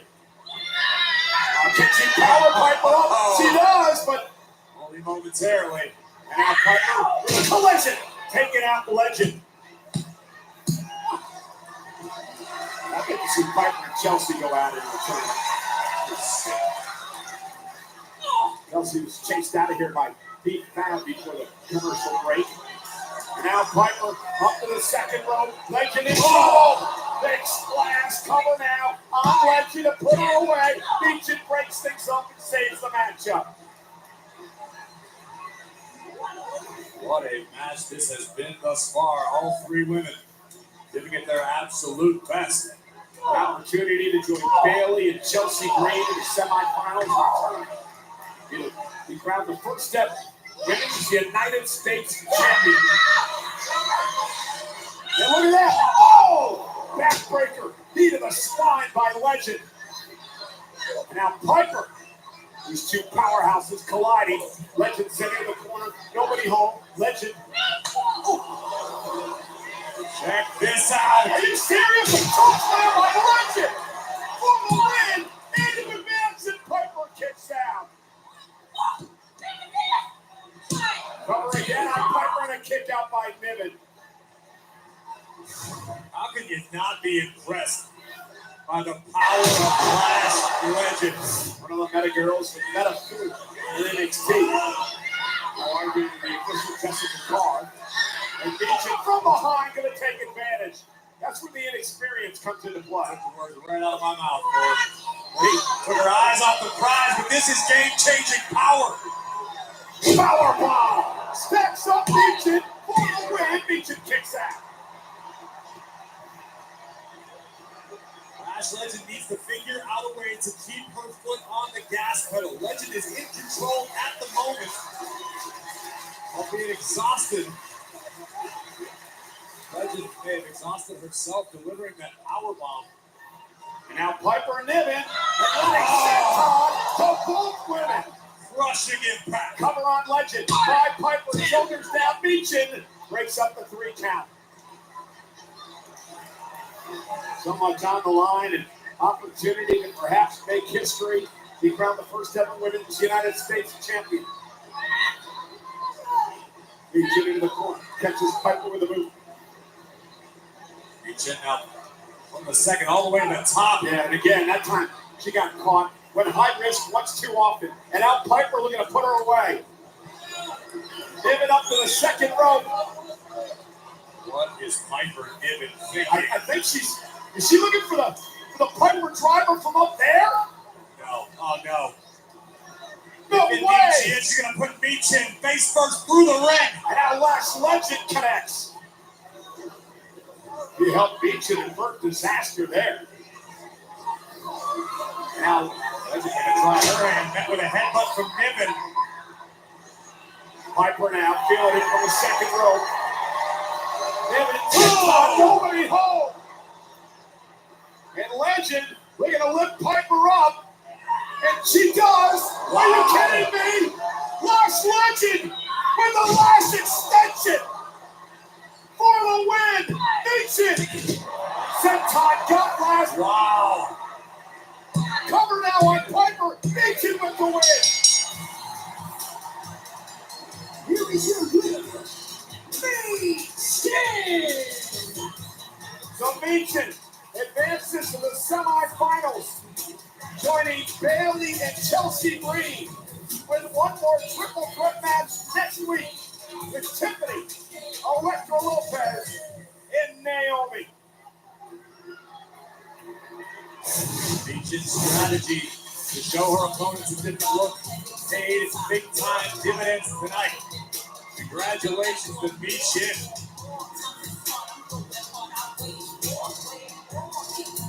And who will have the advantage heading in to wargames? Will it be the original bloodline, or will it be the new bloodline? Jake.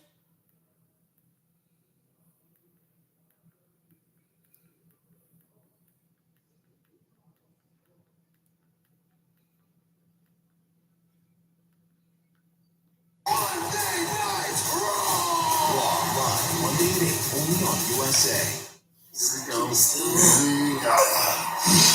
How's that feel? Gosh, I mean, worst part's behind us. Excuse me, LA, if I could grab you for a minute. Yeah. I know you got a lot going on here. Clearly, Shinsuke Nakamura impaired you with his miss earlier on tonight. How does this affect your status for tomorrow? We got to talk about this right now, don't we? We got to talk about this right now. I'm in here trying to get work on. I can barely see anything at this point. But here's the thing. You want to talk about Shinsuke Nakamura? Let's go ahead and talk about Shinsuke Nakamura. Why don't I go ahead and take a seat and talk about Shinsuke Nakamura? Why don't we talk about the fact that the guy's been gone for a little bit? All of a sudden, he shows up and he's got a problem with me. He's got a problem with this guy, and he should. At this point, here's the problem. He's going to have a real big problem. Because here's the thing. I've been in survival mode. I've lived and breathed it. So for Survivor Series, no. I'm going to walk in there. I'm going to thrive. I'm going to continue to be the U.S. champion because that's what I am. That's what I do. So I tell you what, am I going to leave? Am I going to decide that I'm not going to go to Survivor Series? No. I'm going to be right there. I'm going to be looking you dead in your eyes, whether they're bloodshot or not. It's me dropping you on your head 3 the hard way. It's no other way it can go with everybody saying L.A. Knight. Yeah. Appreciate you, Ellen. Thank you. It's everything I need. Very good. I gotta get a shower at some point. Get this stuff off me. And tomorrow night at Survivor Series, the United States Championship is up for grabs. LA Knight defense against Shinsuke Nakamura tomorrow night. And can the former World Heavyweight Champion Damian Priest prove to the ring general Gunther that he's more than just street trash? Can Priest become El Campeon once again? We'll find out as he battles Gunther. Bianca Belair's team has the advantage in the women's War Games matchup. Who's going to win at Survivor Series? The Intercontinental Championship is up for grabs as Braun Breaker defends against Ludwig Kaiser and the Celtic Warrior, Sheamus. And in the men's War Game match, for the absolute power for the new bloodline against Roman Reigns in the original bloodline, including CM Punk. It all takes place 6 o'clock Eastern, 3 o'clock on the West Coast at Survivor Series.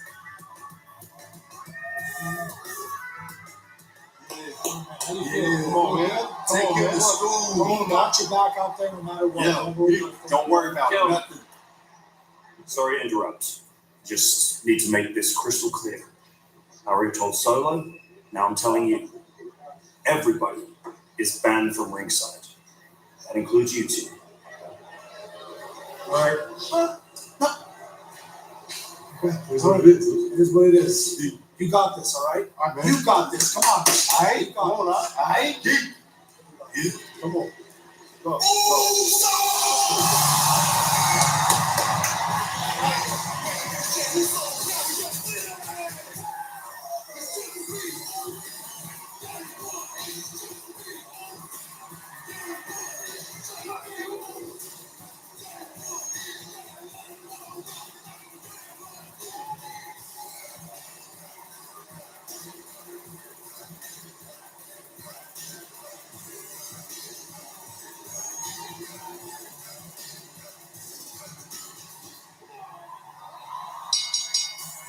Contest scheduled for one fall is a men's War Games Invented match. Introducing first from San Francisco, California, weighing in at 242 pounds. Main event, Jey Uso. Lot of pressure on main event Jey Uso tonight. He battles Jacob Fatu. The winner gives their team the advantage in War Games tomorrow. Uso, Fatu, next.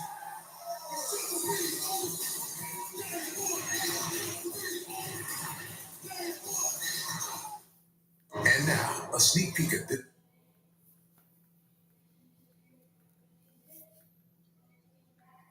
Giving it away too fast, T-Mobile. Swallow that.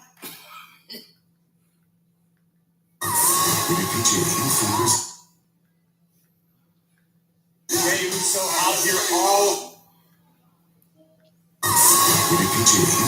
Now, Walmart's massive Black Friday deals are here, but they won't last long. Get this Apple Watch for $149, this Hot Wheels set for $20, and so many more deals you desire. Shop Walmart Black Friday deals now through December 1st.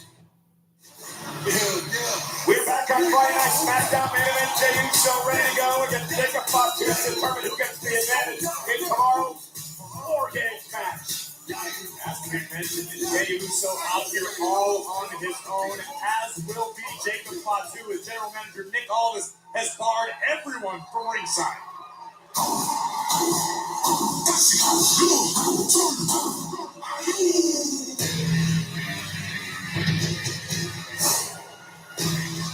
This hope main event, Jey practiced silver bullets.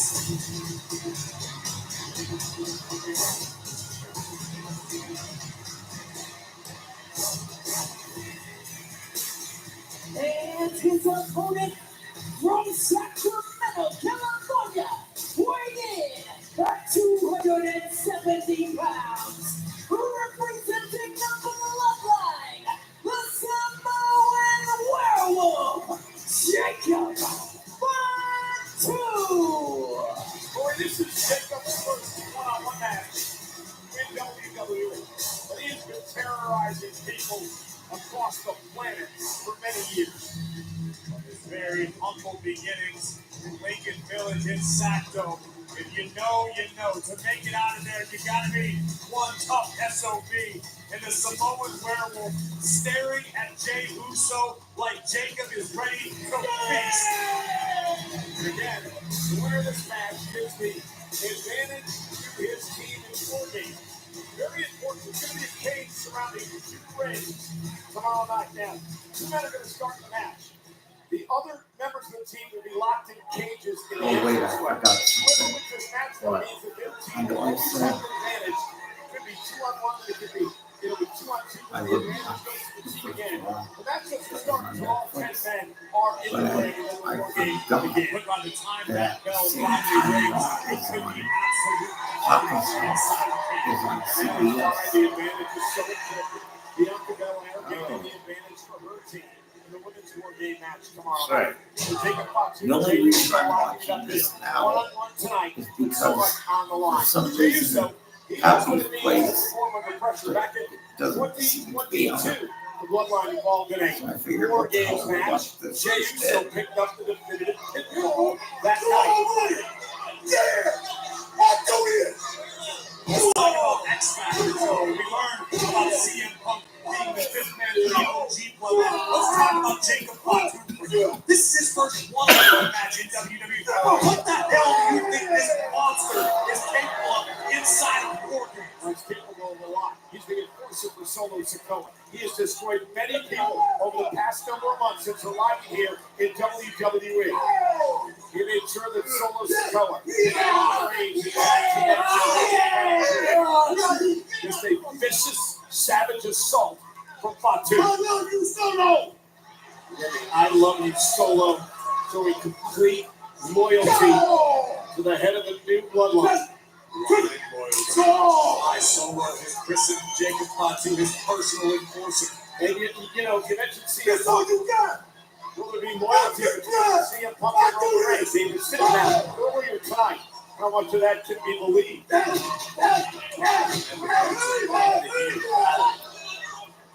There's a lot of interesting history heading into tomorrow. Let's not forget, Roman Reigns appeared on the scene in WWE back in Survivor Series in 2012 with his brothers in the Shield. Why were they here? They were here to be mercenaries for CM Punk. So there is history there. Of course, Punk, an original Paul Heyman guy. And a big kick from James to Jacob Fatu. Evolution of Roman Reigns from newcomer on the scene in service of CM Punk to the most dominant champion of the last decade, the face of WWE. Suicide dive. Jacob Fatu. Jay, throw him into a ring post. Oh, no. Look out, Cole. And now sending Jay over the announce table. The Samoan werewolves taking over. Who will have advantage at Wargames? Pumbaa, name 3 things that make life worth living. Food. Close time. Night. Close by you share with loved ones. Over a good. Close by you share with loved ones. Over a good fuck.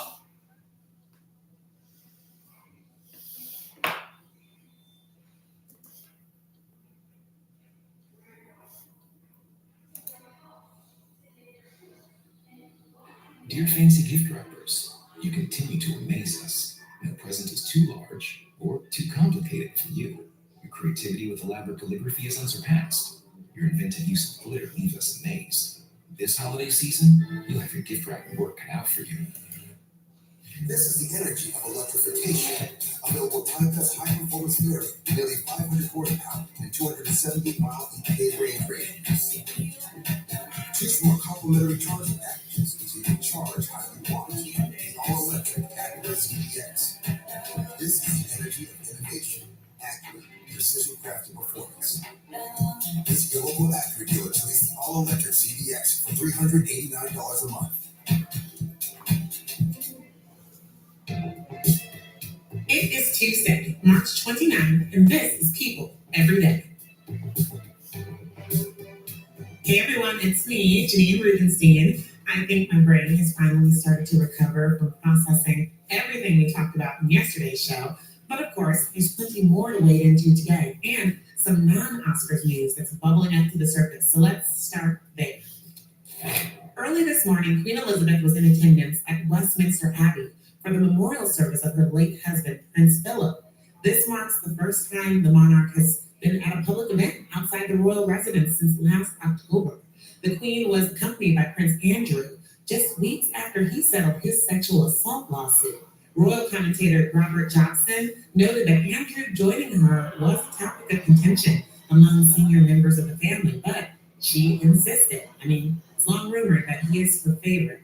Now, the service of Thanksgiving for her husband, who died last April at the age of 99, included several poignant tributes to the late royal, including musical selections chosen by the prince himself and floral arrangements inspired by Queen Elizabeth and Prince Philip's wedding day.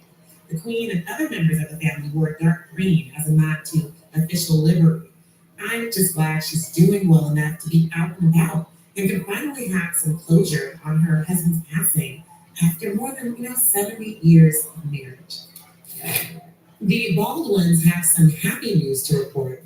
News broke this afternoon that Alec and Eladia Baldwin are expecting their 7th child together. Eladia and Alec shared with people in an exclusive statement, one of the most beautiful things my children have experienced with a big family is how the heart can grow with every new sibling. And they said that our capacity to love continues to expand, and we can't wait to embrace our new little one this fall.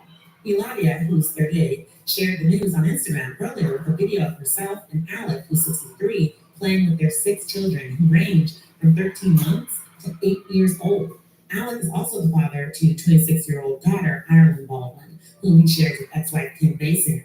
Now, this news comes after a very tumultuous year for the family, namely Alec, who is still embroiled in multiple lawsuits surrounding the shooting death of cinematographer Helena Hutchins that he was involved in on set of his film Rest. Moving on, in documents obtained by People on Monday, Alvina Anderson, the wife of Blackish and Law and Order actor Anthony Anderson, has filed for divorce, citing irreconcilable differences. The high school sweethearts were married in September of 1999 and share 2 adult children, Nathan, who's 22, and Kira, who's 26. Alvina filed for divorce previously in 2015, but in January 2017, she rescinded her divorce petition, and as E! News reported at the time, the 2 appeared to be reconciled. We'll have to wait and see if this split sticks or there's another reconciliation in the cards for the star.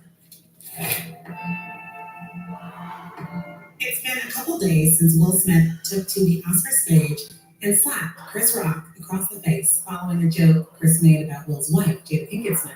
The world still can't stop talking about the shocking moment, and here at People, we even released our cover story a day early. It's all about what went down at the Dolby Theater, what happened afterwards, and how this night will be remembered. And a heated debate is still trending online. So joining me now to discuss the aftermath is political and cultural commentator, the amazing Mark Lamont Hill. Mark is a professor of media studies at Temple, and his new book, Seen and Unseen: Technology, Social Media, and the Fight for Racial Justice, will be out May 3rd. So hey, Mark, so great to have you back on the show. It's good to be here. Well, last night came Will's apology. He took to Instagram yesterday and posted a lengthy statement, writing in part, "Violence in all of its forms is poisonous and destructive. My behavior at last night's Academy Awards was unacceptable and inexcusable. Jokes at my expense are a part of the job, but a joke about Jada's medical condition was too much for me to bear, and I reacted emotionally. I would like to publicly apologize to you, Chris. I was out of line and I was wrong." And then the real King Richard Williams, also spoke out saying, "We don't condone anyone hitting anyone else unless it is in self-defense." And then Will's mom, Carolyn Bright, said, "That's the first time I've ever seen him go off." And then this morning, Jada posted a quote on Instagram that said, "This is a season for healing, and I'm here for it." And the source told us in this week's issue that they feel the slap around the world is what he will be remembered for. I know that was a lot, but first off, do you think that's true? And secondly, what do you make of the apology? Careers are long in this business, so there's always the possibility that narratives can change. There's always the possibility that something that seems like the biggest thing ever can no longer be the biggest thing ever. But it's hard for me to imagine that when we talk about Will Smith's career, that the slap won't be a part of the conversation. In the same way, unfortunately, that the conversation about Nipplegate and Super Bowl is part of the big picture conversation about Janet Jackson. It's not the only story we tell, but it's part of the story. And I think that this will certainly be part of Will Smith's story. As far as the apology goes, he apologized, he denounced violence, great. He says, I know that I was wrong, but then he says, I can take a joke, but I lost it when he came after my wife and her medical condition. Some could read that as still kind of excusing his behavior. But for me, it was an opportunity to humanize him and say, look, I get why he did it. He knows he was wrong, but at least we can get into his mindset. And he also talked about the need for growth, the need to get better, to do better, which I think is important. You know, he's not a finished product as much as the polished image of celebrities would allow us to think. He, like everybody else, has work to do. It's been 48 hours about, and people are still reeling about what happened. And late night talk show hosts are no exception. Here is some of what Stephen Colbert said last night in his monologue. Will Smith was offended by the joke and wanted to stand up for his wife. Fine. Challenge Chris to a duel. Or if you really want to hurt a comedian, don't laugh. James Corden praised how Chris handled the situation. I applaud Chris Rock for recovering, keeping the show moving. It was an incredibly dignified response. I say this, Will Smith can't take a joke. Chris Rock can take a punch. And Jimmy Kimmel said this. Chris Rock, he handled it about as well as you could possibly handle being slapped on stage at the Oscars. He didn't even flinch when Will slapped him. I would have been crying so hard. So where were you, Mark? And what were your initial thoughts? So here's the crazy thing. I wasn't even watching the Oscars at the moment. I was sitting on my couch, but I was looking at social media. I saw my timeline fill up on Twitter with people saying that Will Smith just slapped Chris Rock. I thought it was a joke that I didn't get. Then I saw that there was a link to video, and I was like, oh, this must be a bit. This must be a skit, because there's absolutely no way that happened. For all the reasons, right? One, Will Smith just don't be slapping in public. I couldn't imagine why those two people would be having any kind of issue with each other. And third, it was the Oscars.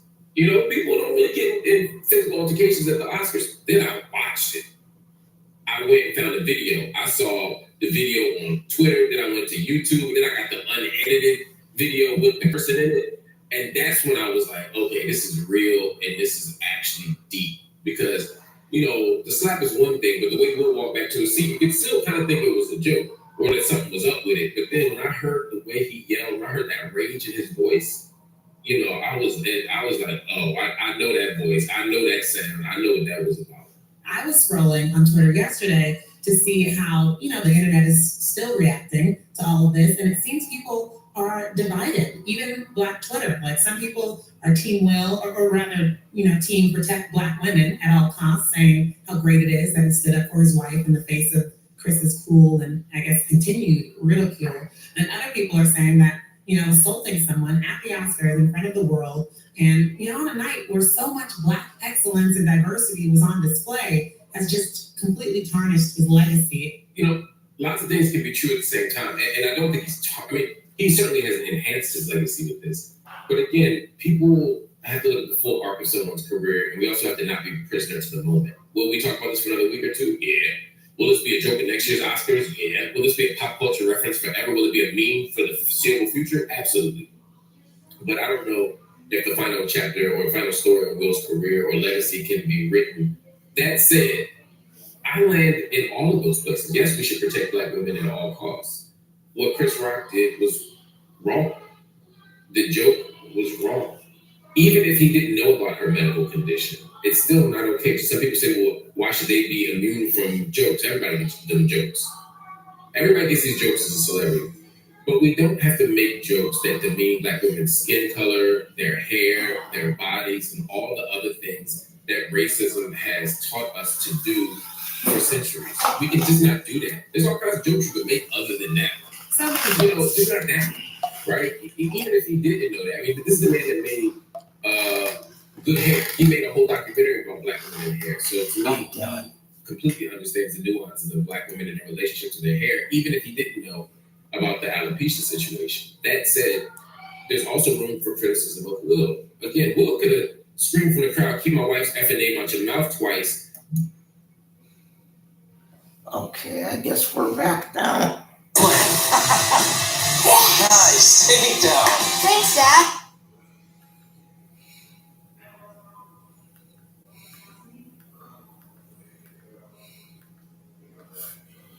For the 49ers break. Niners, Bills, Sunday Night Football on NBC and Peacock.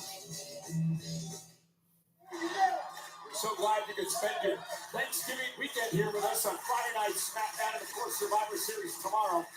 So Jacob Fatu, winner, gains advantage for his team in the wargames match at Survivor Series tomorrow. Jey Uso trying to fight back. Give it to Jacob Fatu, about decapitated. I'll do this! I'll do this! Boy, I've been sitting out here for 27 years. This is one of those lightning men that I've ever locked eyes with, that I've ever watched in Jacob Fatu. He's out there. There's an inherent feeling of danger wherever the Samoan werewolf walks. Look in the man's eyes. Jacob Fatu has seen and been through some things that would make it impossible for most men to ever smile again. He is that legitimate. And that's why he has this dying loyalty to Solo Sikoa. Because Solo fought him out of that. Solo gave him a second chance, gave him another opportunity to join this family, to join this group, to make a name for himself in WWE. Because of that, Jacob Fatu is completely 100% dedicated to Solo. I like this strategy by Fatu, utilizing the trapezius hold, just trying to slow main event Jey Uso down, trying to grind Jey down. Jey Uso got tremendous stamina as he delivers Jacob Fatu shoulder first to the post there. Again, so much on the line to gain the advantage. Oh, and again in the post on the other side. Jey certainly bought himself some valuable time to recover. Jacob Fatu colliding with that steel ring post. And again, Survivor Series tomorrow. Special start time of 6 East, 3 West on Peacock from Vancouver. All members of both the original Bloodline and the Bloodline have been barred from ringside by our general manager, Nick Aldis. So Uso and Fatu going along.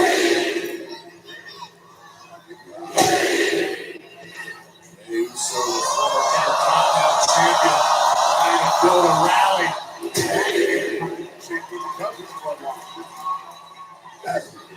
They fought by Fatu. Right of the year. Jacob's in trouble. Main event, Jey Uso's feeling it.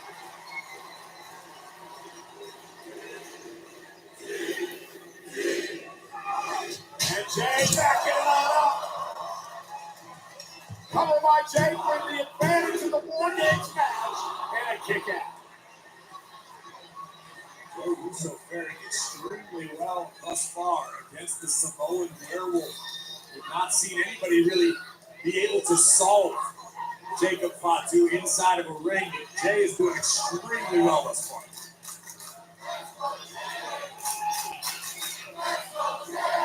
I think Jey realizes he doesn't have much time because here comes Jacob Fatu again. Jey Uso's got to the ground. Now up to the second rope. Main event, Jey Uso caught by Fatu. Down goes Jey, just like that. The scary power of Jacob Fatu. How about the scary agility? How was that? Fatu cover. Jey stays alive. Look at the power burst of Jacob Fatu. This is what we're talking about when we call him the Samoan werewolf. It's more than just power.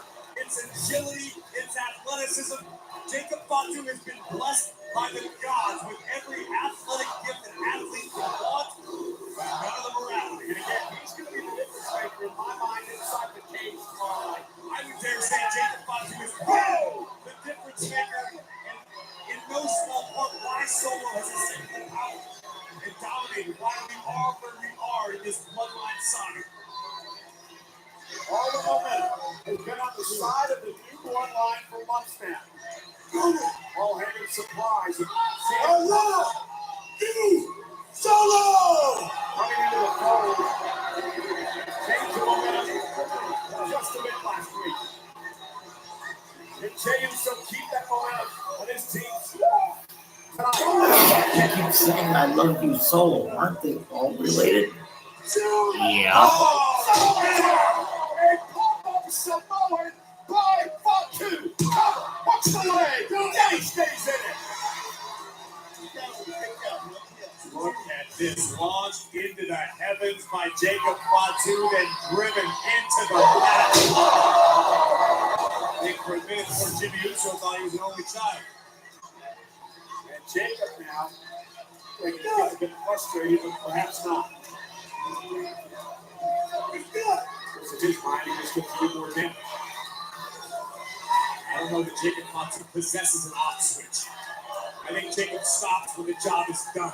Period. And there's nothing left to destroy. Oh, I've been watching Jacob for months, and he's never any less terrifying than the first time. Oh my goodness! Jacob the knees up, right to the back of the neck, and here's an opportunity for Jey Uso. Jey with a chance. Jey gonna go up top for the advantage. Uso splash! Cover! Jacob kicks out at 2!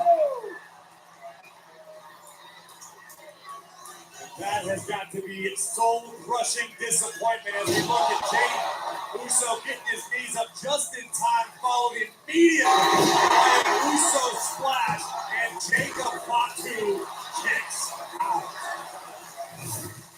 There are a few things as disheartening in this business to hit your best shot and having somebody kick out and keep going. This has been an incredible match. For the advantage of tomorrow night's wargames match between the original bloodline and the new bloodline.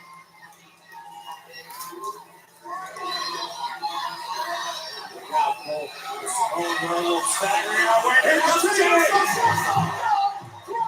Jacob Fatu into the announce table. A little bit of payback. As Jacob collapses. And Jey's got a chance. Get the hell out of here.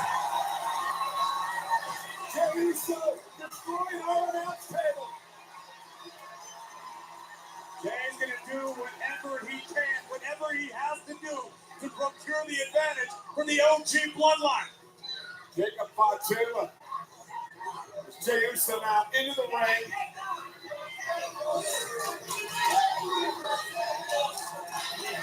Jey now coming back around. Oh, God! Big kick by Jacob. Oh, God, his eyes. The OGs may need a new team member. If Jacob succeeds here.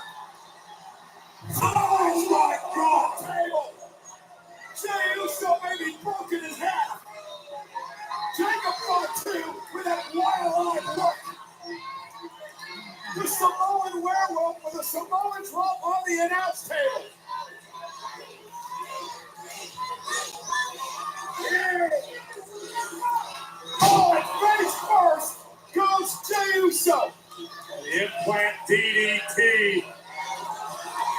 Now Jacob Fatu moves on to Uso. The destruction continues. Cover.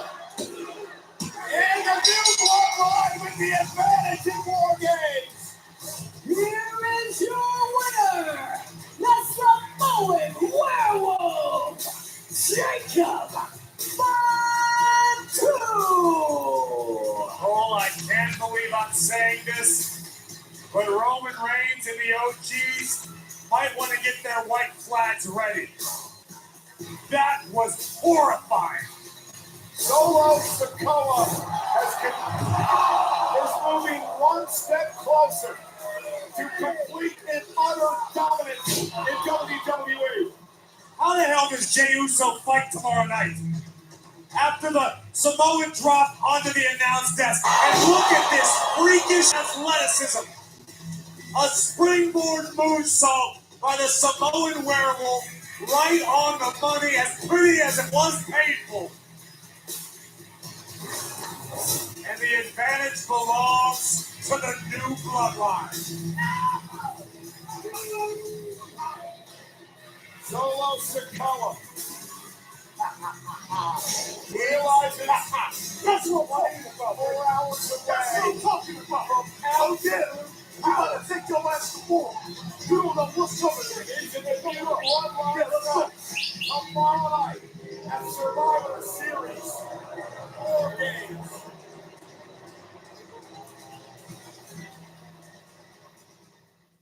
All right, well, on that note, that brings us to the end of SmackDown. And,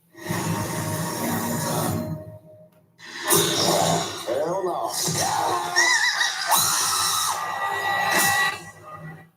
And I really don't know when the next time is. We'll see you.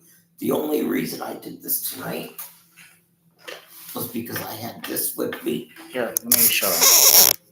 Go ahead. Let me say it again. The only reason I did this tonight is because I had this with me. This is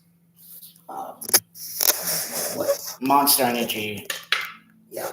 Oh, Ultra. Oh, play on words. I get it. Ultra Peachy Keen.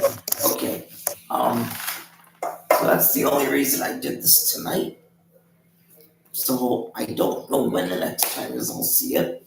It depends on when I can find another one of these. But regardless, I can tell you with a great deal of certainty that